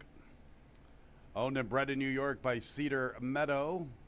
Chris Engelhart, the winning trainer, the winning jockey, the Finger Lakes Hall of Famer, John Davila Jr. Race 5 is in the books, officially 4-5-7-1. The double 8-4, $30.60. The chalk with the biggest number on the board, that 4-5 exact, at $57.50. 4-5-7 trifecta, $79. 4-5-7-1, 10-cent super, $50.65. The pick 3, 2-8-4, $22.62. Race 6 will start our late pick 3. 3, 9, 10, and 11 all scratched. Roz, Lady Quinn, Lucky Longlegs, Tootsie Song. 3, 9, 10, and 11 out of race 6, starting our late pick 3.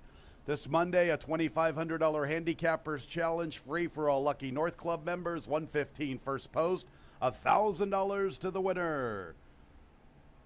$115 Monday, July 10th for the Handicappers Challenge.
getting ready for race number 5, and that's the difference a drop makes. And that one just going down to 5,000, being the speed, that's all you need sometimes is that class relief.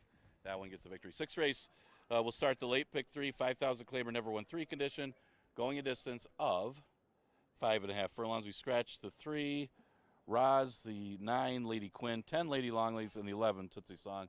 Really the only race we did have significant scratches in it. See, only a couple of them are getting the early play. I was kind of impressed by riding on a winner last time. Was acting up in the paddock before that race and still got out on the track. Didn't know if she would even make the race, and she was able to, and still was a dominant winner. Granted, it was an easier field than what she faces here, but what she went through before that race makes it more impressive. I guess people can't tell that by the paper, but that makes me like the horse coming back here to make it 2 in a row. And she might be just as quick, if not quicker, than Aquila early, that she could get the lead in here. She's currently at odds of 7-2, which seems to be a good price on riding on a winner. Now, Aquila does drop in class, and you look at her pace numbers, hasn't needed to be as quick as riding on a winner, but the 2 races she won, she actually did have a very slow pace up front. She drops in class, that's the big thing. It may not matter with the pace sometimes when you take the drop, but she's going to drop to 5,000, and that automatically makes her a player. Even money, a little short for her with riding on a winner in this race, but she's probably the other main threat in here. As far as underneath types, Central Capital, look for that one to be closing late in here. Not sure if she's going to get the pace, but if they do battle up front, horses like Central Capital and Boo Ba La will be the closers to pick up the pieces. That's if Aquila and riding on a winner somehow hook up early. Central Capital, maybe not so much a win threat, as she is over at the distance with her running style from way back at 5.5. But she could certainly make up some ground to get in the number. Boo Ba La's coming off a win last time against an easier field, but she had dropped to 5,000. She also will be trying to pick it up late. And she's got a good record at the distance. At least both her career wins have come at 5.5. Exacta Tri Super Daily Double and Pick 3 starts at race number 6. Again, scratch the 3, 9, 10, and 11.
Race 6, 7 fillies and mares, 3-year-olds and up, now winners of 3 races, 5.5 furlongs, $5,000 claimers, 4 scratches.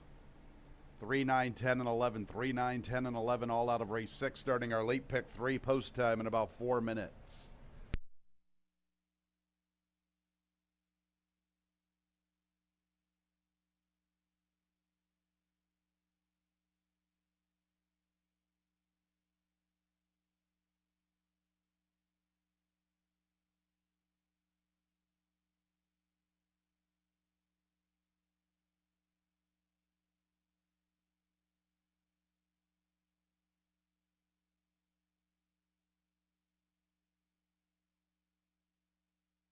Here's the field. Number 1, After Alpha, looking for 3 in a row, Giovanni Paredes. We'll skip ahead to the 4, Magnificent Mags, Rafael Rohina Jr. 5 is riding on a winner. She's looking for 2 in a row, Oscar Gomez, the pilot.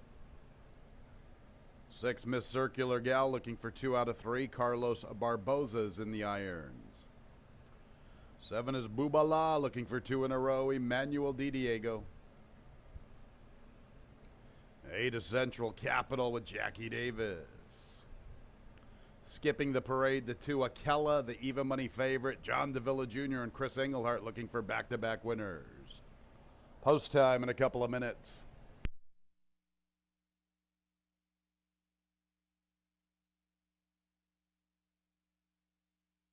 Late pick 3 time on the Wednesday card. The final pick 3 of the work week here at Finger Lakes Gaming and Racetrack. Looked like it was going to be a good sequence with 11, then 7, and then 9, but we scratched 4 of them, so we're going to get 7 in this race. I thought the 2 and the 5 were the dominant players. 2, Akella, who I think is the speed of the speed. She returns to 5,000. She graduated for 5. She cruised. She stepped up to 11, and she won pretty nicely. Both of those were, though, at the abbreviated 4.5 and 5 furlong distances. Now she's going 5.5 this afternoon, but she's been in up against some pretty good ones. Crosstalk, Flattery's Music looks sensational, winning on the 13th of June. Akella is very speedy. I think she is the speed of the speed and the one to catch. She's 4-5. 5 riding on a winner could be the one to really key on. She's 2-1. I think she's a real good solid fit for this $5,000 level. Probably unlucky when she didn't win on the 2nd of May. That was probably more the 4.5 furlongs. Looked really good on the 15th of May, but built up 8 and lasted for a 2-length score. I don't really think she wants to be on the front end. I think she'd rather have somewhat of a target to chase. She's going to get that target with Akella. She's very logical. 2-1. 7 and 8 underneath. Bubala. Bubala looked good winning on the 13th of June. Eudaimonia was a short price favorite on a big class drop. Bubala was also dropping in class. She's a good fit for this 5,000. Ralphie D's having a pretty good season with 12 victories. That's what it says here in the racing form. 5-1. And then the 8 Central Capital. The race 3 back's pretty good on the 9th of May. She runs some decent races from time to time. 2 for 36, not that big of a win candidate. But I think for 5,000, she has a better chance than she has had in the past. And she has the ability to come running on late if somehow Akella really goes too quick early and sets it up for somebody rolling late. Central Capital could be that gal at 14-1. 2, 5, 7, 8 for me here in the 6th.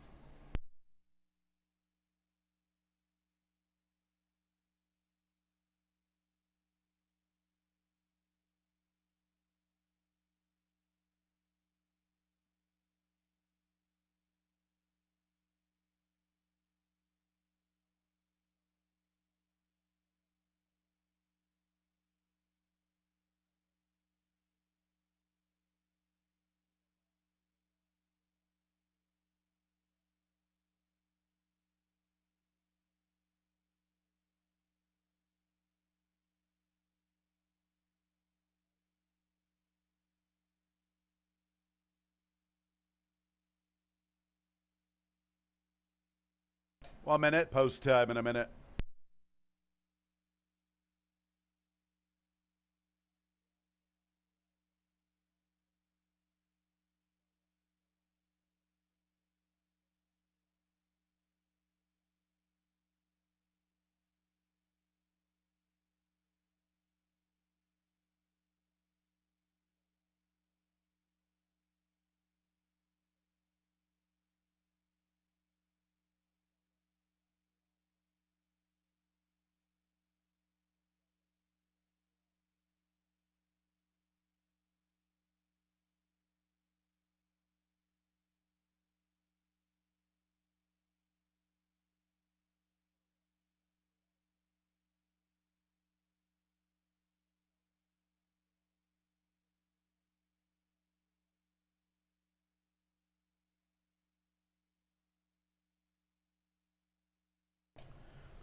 It's post time for the 6th.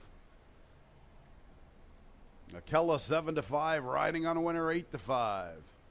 Then Boobala and Magnificent Mags. 7 fillies and mares. After Alpha looking for 3 in a row. The very speedy Akella right alongside in the starting gate. Next will be Magnificent Mags.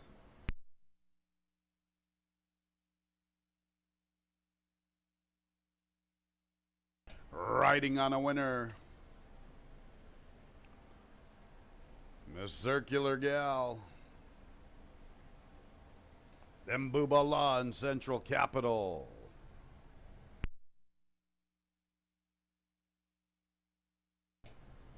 There's Boobala looking for 2 in a row. And Central Capital, the last of 7. Akella 6-5, riding on a winner 9-5. Late pick 3 time. And there they go. Akella is showing pace. After Alpha wants to go, so too does riding on a winner and Miss Circular Gal. After Alpha's the speed. Akella can't get near the lead. In the 5th position, races Boobala. It's a break of almost 3.5 for 4 lengths. Back to Magnificent Mags and Central Capitals at the back. After Alpha, riding on a winner. Akella from the rail. Miss Circular Gal's closing, and here's Boobala. Boobala's progressing into the 4th spot. Akella's in trouble. Akella's back to 5th along the inside. Riding on a winner comes away with the lead. And she disposes of After Alpha. Miss Circular Gal outrunning her odds. Then Boobala. Central Capital's trying to close. Riding on a winner. She looks every bit a winner at the 3/16. Miss Circular Gal's into 2nd trying to close. On the front end, riding on a winner. Miss Circular Gal is 2nd. And then go to Central Capital. Boobala flattened out. Riding on a winner. Oscar Gomez is riding on a winner. It's riding on a winner in front. Look at Miss Circular Gal at a good number for 2nd, then Central Capital and Magnificent Mags from the rail.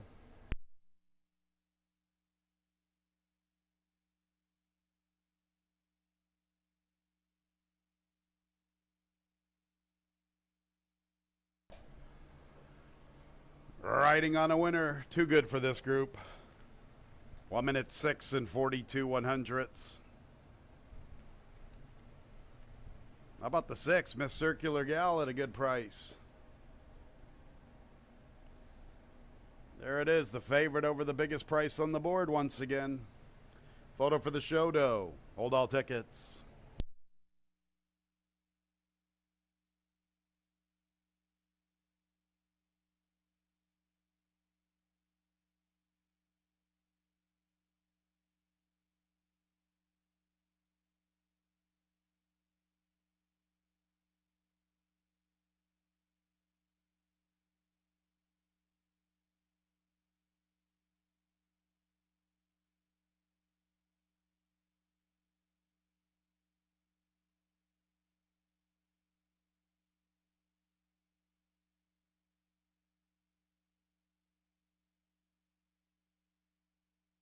Eight Central Capital checks in 3rd. 4th place 4 Magnificent Mags.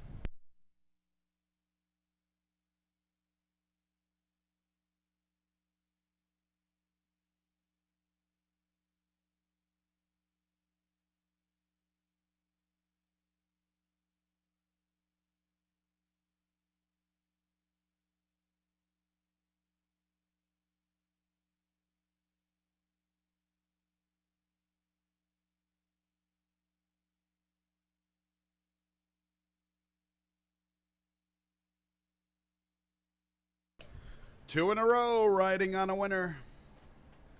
5-year-old bay mare by Majestic Perfection. Out of the damn Lauren, my channel girl. Winning owners, Make 'em All Stables. A double for Paul Barrow. Winning jockey, the Missile, Oscar Gomez. Kentucky bred by Vinlar Racing Stable, LLC. And race 6 is official. The double 4-5, $9.20. 5-6 exacta, $52. 5-6-8 trifecta, $50.87. 10-cent super, 5-6-8-4, $35.80. Seventh race, scratch 1 trivia, part of the Deborah Bree duo. 1 trivia stays in the barn. Seventh race begins a late double. Post time in 23 minutes at 4:17.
Getting ready for race number 7. Starts the last double on this 8-race card. Looking back at the 6th race, yeah, that horse was really, as you look at it, this horse was really a decent price at 6-5.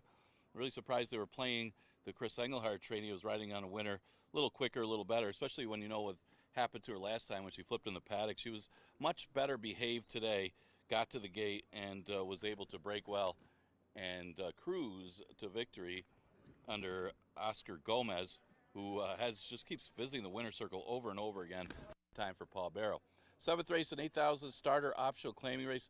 That for fillies and mares which not run for a claiming price of 5,000 or less since 2021, or they're in for the tag of 8,000. Sweet Shallots is one of those that's in for the tag. It's actually the only one that's in for the tag. Everybody else in for the condition, and Sweet Shallots coming off a win in a second and looking good in both of those races. It just got beat by a little bit better horse timed out last time, and it was a few lengths back to Ramon, who's been in good form as well.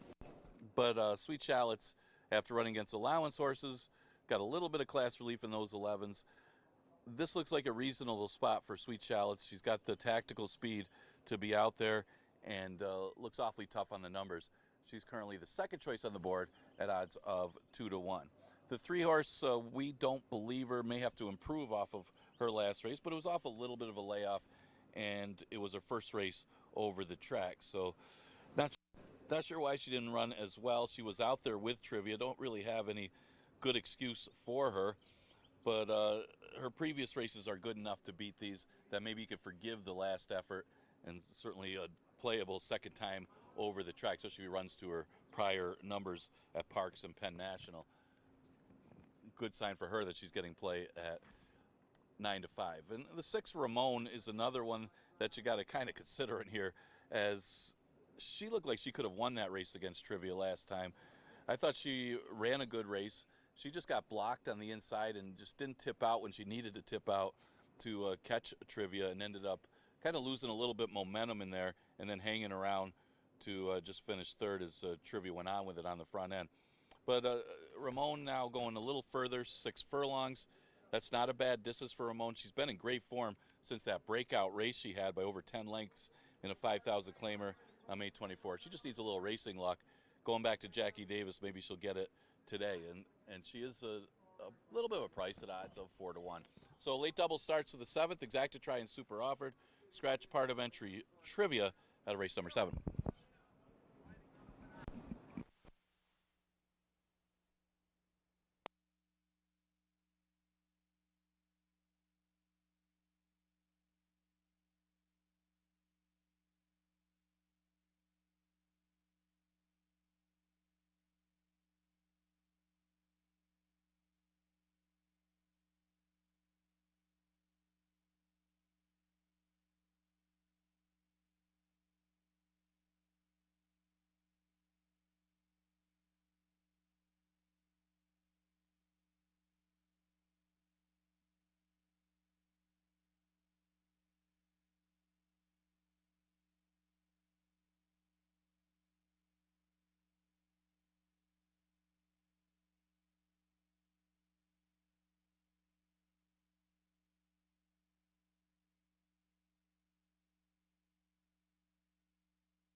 Race 7, Fillies and Mares, a 6-furlong sprint, 3-year-olds and up, starter allowance conditions, optional tag of 8,000, scratch 1 trivia, part of the Deborah Breed duo.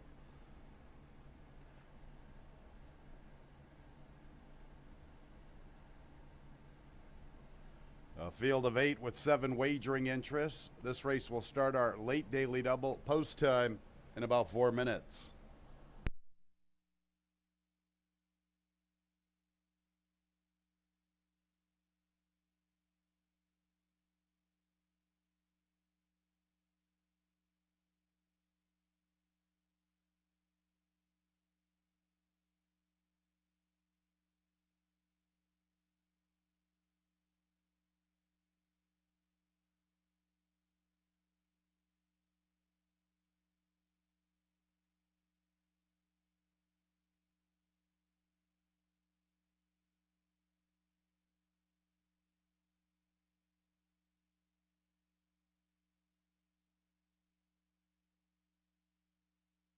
Here's the field 1A, Sweet Shallots. Oscar Gomez looking for another winner. A 2-1 second choice. Here's the 2, Winter Siren, Rafael Rohina Jr. Stablemate 2B, Kateri Empire. Joel Cruz looking for his second winner. 7-1 for the Joseph Cabrera entry. 3, We Don't Believe Her, Andre Worry, the favorite at 6-5. 4, In Traffic, gunning for 3 in a row, stepping up. Eamon Harkey. 5 and 6 skip the parade. 7 is Mind of Gold, Michael Davila Jr. 5, Allure Fortune, Jose Baez looking for another winner. And 6 is Ramon with Jackie Davis. 3 minutes until the 7th.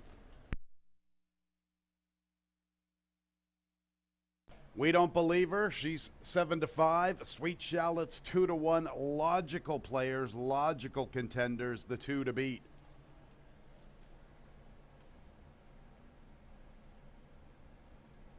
All right, so you're looking at Allure Fortune. Now you're looking at Ramon. Once again, 3 and 1A getting all of the love on the board. How about a big upset here, fans? The 7, Mind of Gold, my top pick. Let's take a chance. You know, the last time she was in for the starter allowance condition, she was 7-5. She was coming in on a 2-race winning streak that particular day. That was her last race as a 5-year-old in early November. She won this starter allowance condition 2 consecutive times in October. I think her races in her career are better than her odds indicate right now on the board. She is currently 24-1. Look at her race on the 22nd of May. Don't look at where she finished. Just look at the initial opening quarter. She is a length off of Toscanova Beauty. There's no Toscanova Beauty in here. I know We Don't Believe Her's pretty quick along the inside, but why can't Mind of Gold get a nice trip from the far outside? Maybe she makes the lead. Maybe she stalks We Don't Believe Her. You know, Toscanova Beauty and No Chalk, they are both very, very talented gals. She tried 2 turns last time. She had been away for a month. Had a couple of works. I think she's better sprinting than 2 turning. I'm willing to give her a shot at a huge number. 18-1, Mind of Gold.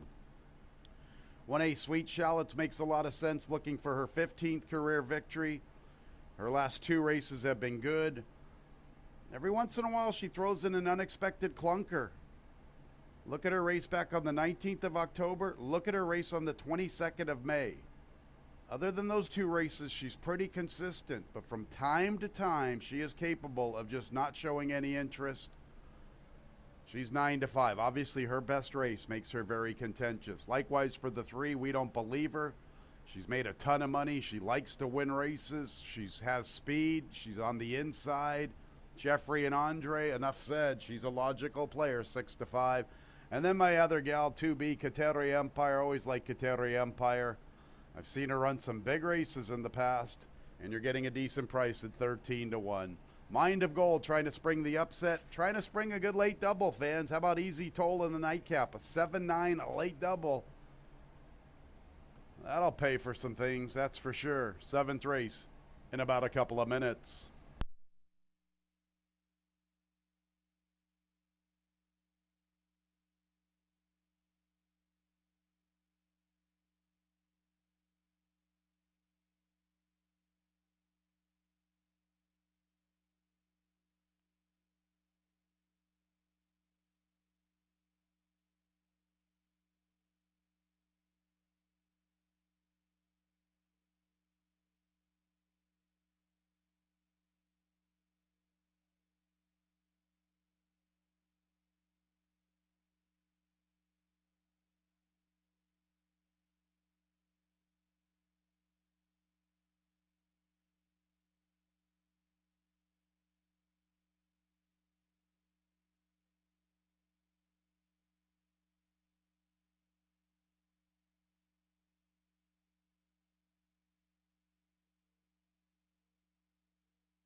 nearing the gate.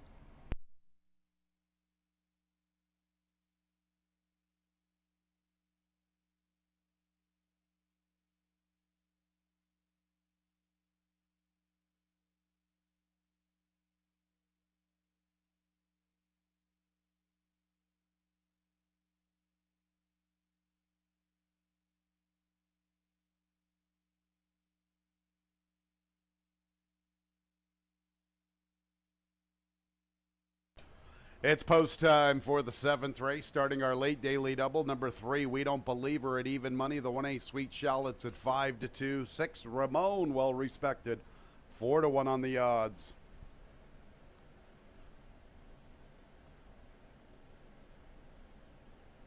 We Don't Believe Her.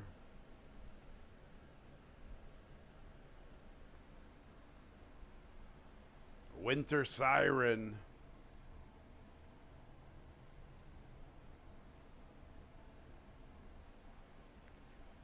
Sweet Shallots.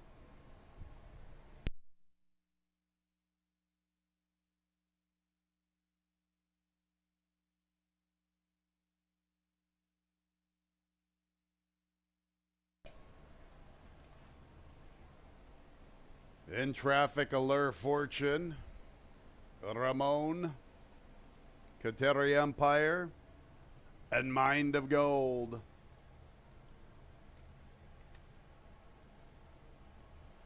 Mind of Gold to the outside. We Don't Believe Her at even money. Late daily double time. And there they go. From the inside, Sweet Shallots quickly away with Allure Fortune. Kateri Empire shows pace. Ramon's up close. Here's Winter Siren. Mind of Gold from the far outside. In traffic along the inside. We Don't Believe Her is the last of all. And Sweet Shallots has the lead all to herself. 2 lengths, Allure Fortune, Kateri Empire from the outside, Winter Siren, and in traffic in the 2-path within 3 of the pace. A length to Ramon, Mind of Gold with a wide journey heading into the turn. We Don't Believe Her. She's still at the tail at 6-5. Sweet Shallots 3-1. A fair price for her. Looks good midway through the turn. Opens up nearly 2.5 for 3. Allure Fortune chases this leader. And Kateri Empire's third. Ramon is about 5.5 off the lead. Another length and a half to in traffic. Mind of Gold. Winter Siren, nothing from We Don't Believe Her. Sweet Shallots, the one to beat at the top of the lane. Allure Fortune stays close. Ramon tries to close under left-handed urging. Then Kateri Empire. Allure Fortune's tackling Sweet Shallots. Here's Allure Fortune getting the lead. Allure Fortune, another one for Jose Baez. Sweet Shallots second, then Ramon and Kateri Empire.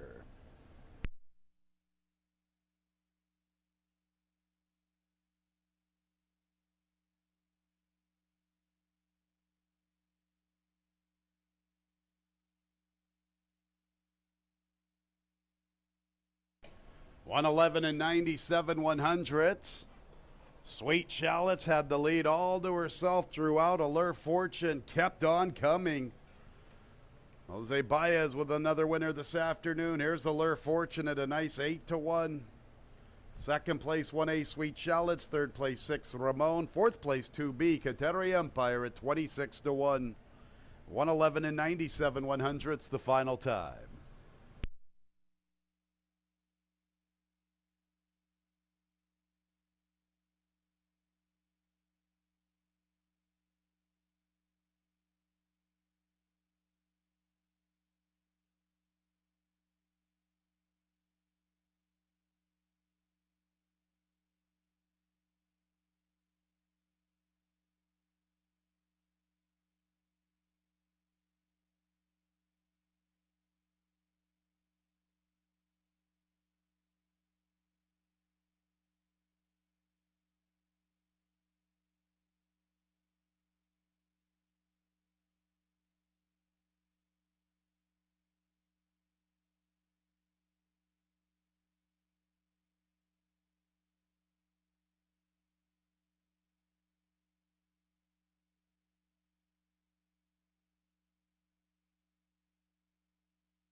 Lure Fortunes moving into the winner's circle.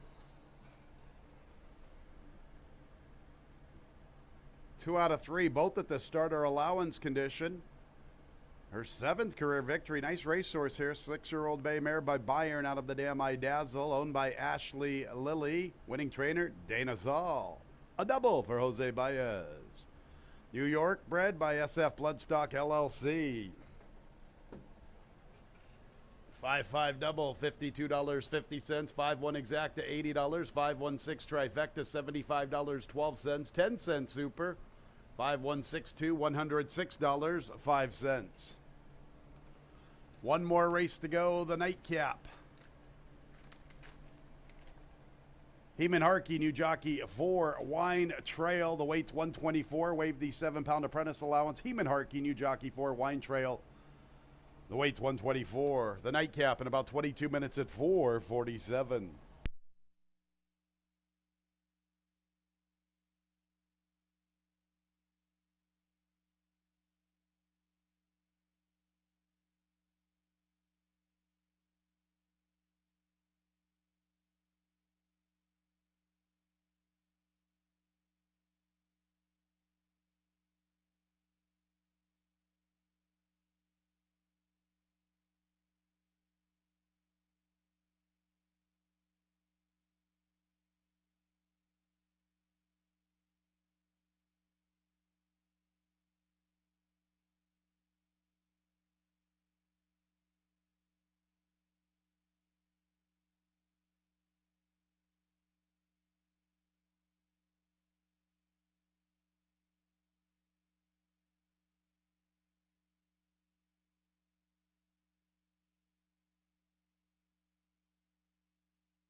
About to conclude this race week with race number 8 as Dana Saul gets a victory with Allure of Fortune with Jose Baez as they team up to chase down Sweet Shell. It's a big effort from Allure of Fortune, who probably needed that last race, and in her previous start was a victory in the starter. So a little inconsistent on the form of Allure of Fortune, but when she brings her A game, she can be awfully tough, and ran a big effort there. With the victory. A little bit of a price, too, a $19 winner in race number 7. Just a reminder, we do continue live racing Monday through Wednesday. So next week, Monday through Wednesday, all 1:15 first post for all 3 days. Just looking at Wednesday's card that was drawn today. Man, what a card that's going to be. You got 2 really good races that day, both stakes caliber horses. The feature race includes Ladies Golden Guy, Flying Emperor. What a race that turned out to be. Let's look at the last, the never won 2 condition, going a distance of 5.5 furlongs. And just look at the drop downs in here. We'll have a little bit of an advantage over these rivals, especially on the outside. I went to Easy Troll as my top choice after watching, well, I remember her last race to begin with, and I kind of saw it again. But she, it was out of a track that speed got really good towards the end of the day. And early in the race, this horse was in tight and ended up checking, and may have cost her, as she ended up having to make up some ground, never really got into the race, and just kind of ran an even fourth after that. And that's against a little bit tougher competition. Granted, it wasn't the strongest field for 11-9, but still better than these $5,000 claimers. So she drops to the bottom to 5,000. A little tough outside post, but she's got enough tactical speed that she could get involved early, at least be up close with Strong Alpha, who usually stops in the late stages. So I went with Easy Toll. I don't think you're going to get 8-1 on this horse right now at odds of 3-1. Subtle Giant seems to have improved since dropping to 5,000, but maybe it's more of a response to the drop. She dropped to 5 and really had no excuse in a race that went very slow. But her next start was a much improved race when she stretched out to 6 furlongs. And that might be the concern with this horse, is maybe she's a little better going 6 furlongs than 5.5, because she just missed last time as the big favorite, Bad Connection, got a little short late. It was Albany Yates and this one closing ground, and it was a really tight finish in that race. But I would like her a little bit more if it was the 6 furlong distance than 5.5. But of the rest of them, she looks like she plays with more of a stalking trip, especially if the speed backs up. Boxed and board, logical horse that's got tactical speed. She also dropped. She broke her maiden at the 11-9 level. She was unchallenged that day, though, just walking on the front end. And you see that from time to time. This horse doing 23 and 48. How are you going to beat her, especially those maiden claimers? But her previous race was actually better when she ran second to Aquila, when they controlled the pace, and she still held on in a decent time. Now, last race, yeah, she was back behind horses. Again, the speed didn't back up towards the end of that card, where the front speed was holding very well, especially when they go 47.5. Shortens up to 5.5. That's where she scored her lone victory, was at 5.5. Of course, she controlled the pace. She's not going to do that in here, but she should be close up throughout and is definitely a threat on the drop in class. She's at odds of 3-1. And the other one I used for more of an underneath type. I've kind of given up on weather advisory on the win end, but she always fires. She ran second last time as After Alpha kind of got alone on the lead, but again, she looked like she was going to be the winner coming down the stretch, and she just doesn't quite get there. She ran well against Riding on a Winner, a horse we saw win dominantly earlier in the card. Yeah, she almost got to that one, but she just doesn't quite get there. But definitely a horse you don't want to leave out when you're playing Exactus Tries and Supers. Exactus Tries Super is offered in race number 8. You got about 6 minutes to post.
One more race to go on the Wednesday card. The nightcap, 5.5 furlongs, fillies and mares, 3-year-olds and up, non-winners of 2 races, $5,000 claimers.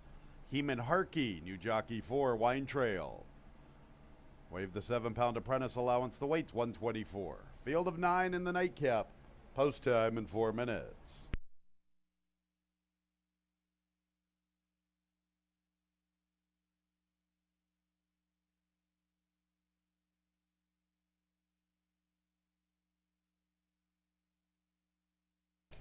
There's the field. 1, Betty Boom, Rafael Rohina Jr.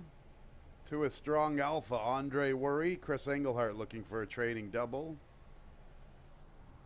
3 is Skip the Parade onto the 4, Wine Trail. Heeman Harkey picks up the mount. 5 is Moulin Rouge, Melissa Iorio. Here's the other Chris Engelhart filly, the 6, Boxed In and Board. John Davila Jr. looking for 2. 7 is Empress Pulpatine with Nazario Alvarado. 8, Subtle Giant, Emmanuel Di Diego. Current favorite is the 9, Easy Toll at 2-1, Michael Davila Jr. Skipping the Parade, 3, Weather Advisory, Jackie Davis. That's the field of 9, the nightcap, in a couple of minutes. Sure did like the 8-1 morning line on Easy Toll a lot better than the current 2-1 price. Think she should get a nice trip from her outside post, somewhat reminiscent of her maiden victory. Bad Connection has rattled off a couple of victories. Easy Toll now back in for $5,000, or in for $5,000, the lowest level of her career. She has good speed from the far outside. Everybody seems to know this. They're jumping on Easy Toll. She's all the way down to 2-1, the top pick.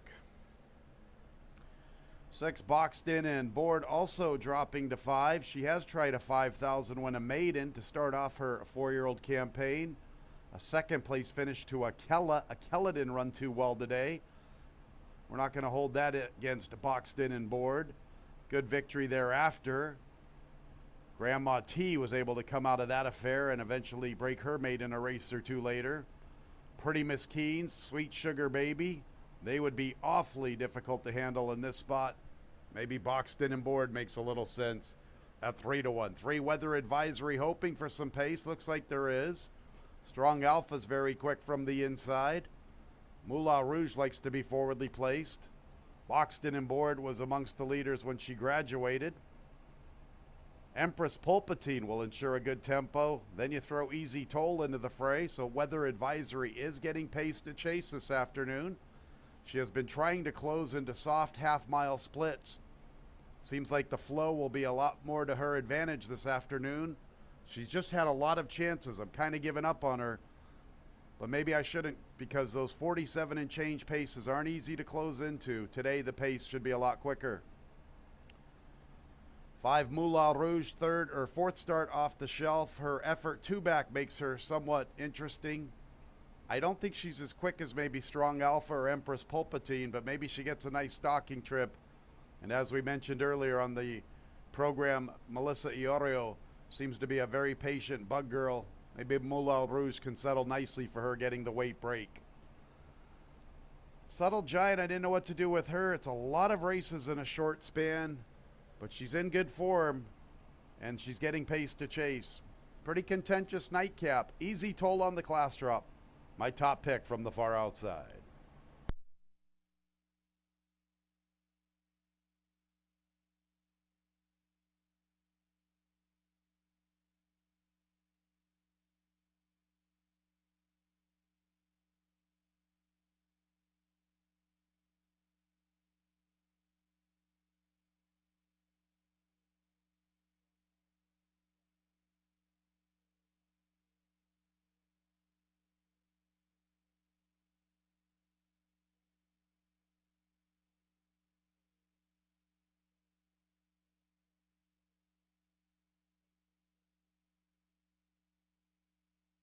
The fillies and mares are approaching the starting gate.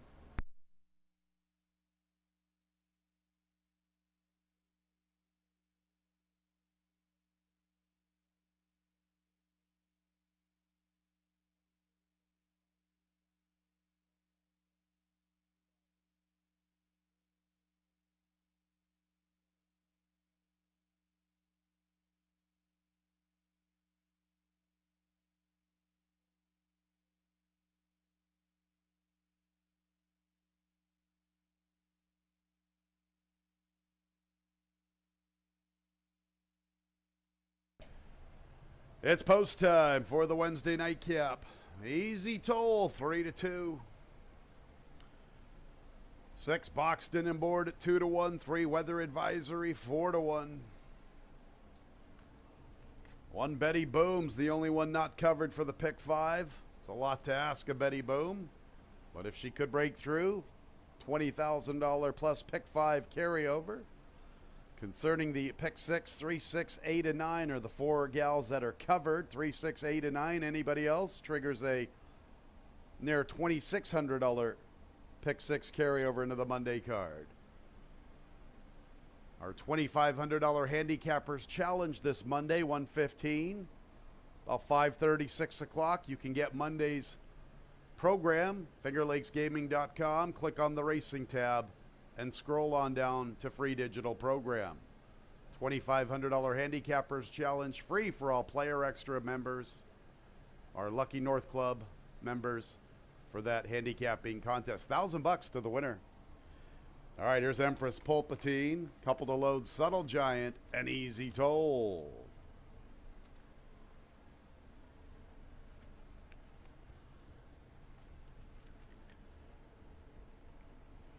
Easy Toll to the outside, ready for the nightcap.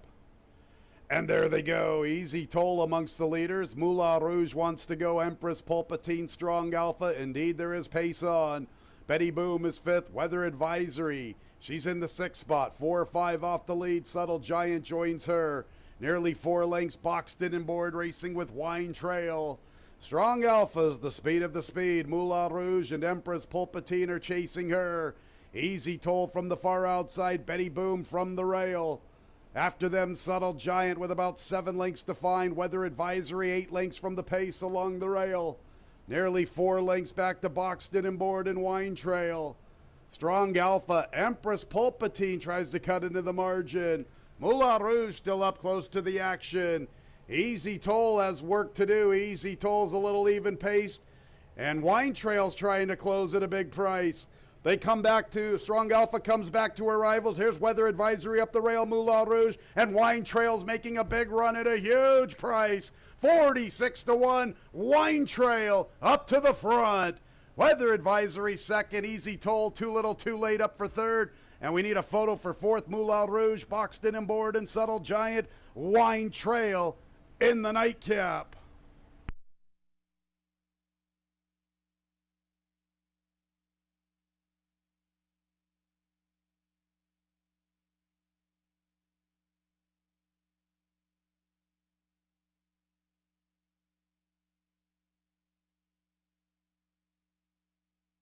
Wow. Wine Trail, not even on the screen. Here she is. 46-1. Weather Advisory with that big run again, but it's Wine Trail to blow up the nightcap.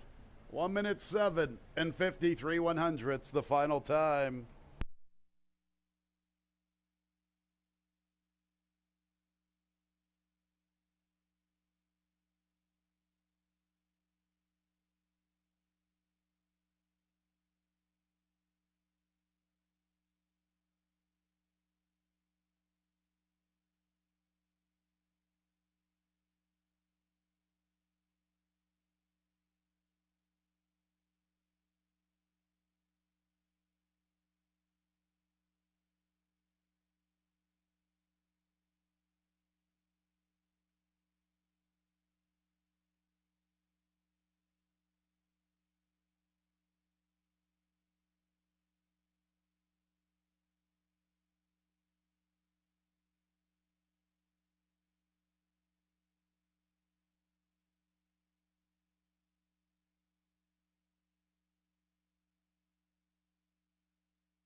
Three, Weather Advisory, 2nd. 3rd place, 9, Easy Toll. 4th place, 5, Moulin Rouge. Here is Wine Trail. 5-year-old Dark Bay or Brown Mare by Commissioner out of the dam Pleasures All Wine. Owned by Jermaine Gibbs. Winning trainer Mike Progno. Winning jockey, the He-Man, Eamon Harkey. Pennsylvania bred by Tammy and Robert Kilmasuski.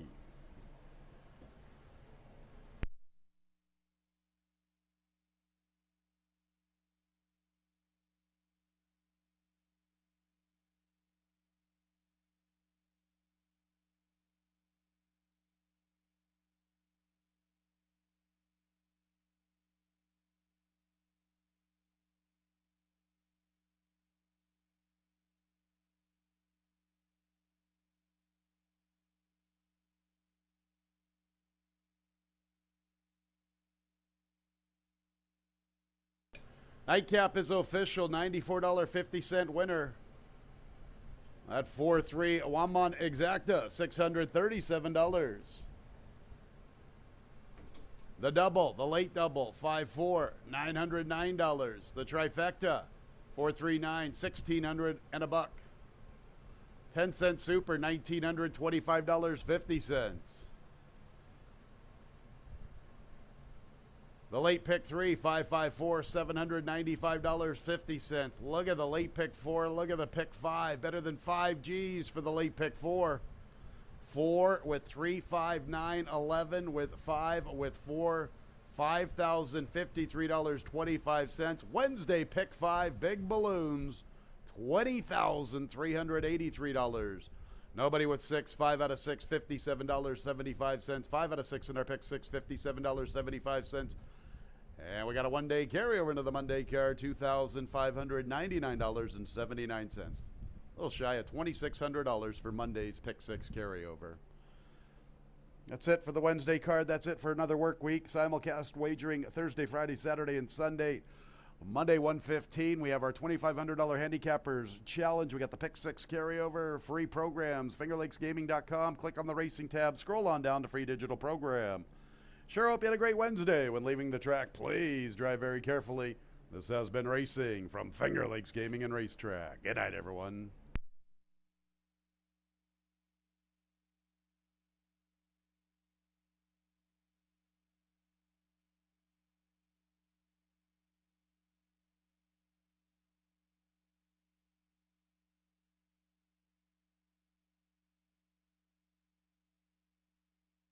One more note, fans. The 9 Easy Toll was claimed out of the nightcap. Third place finisher, 9 Easy Toll, claimed by Asaf Ronan, owner-trainer. Good night, everyone.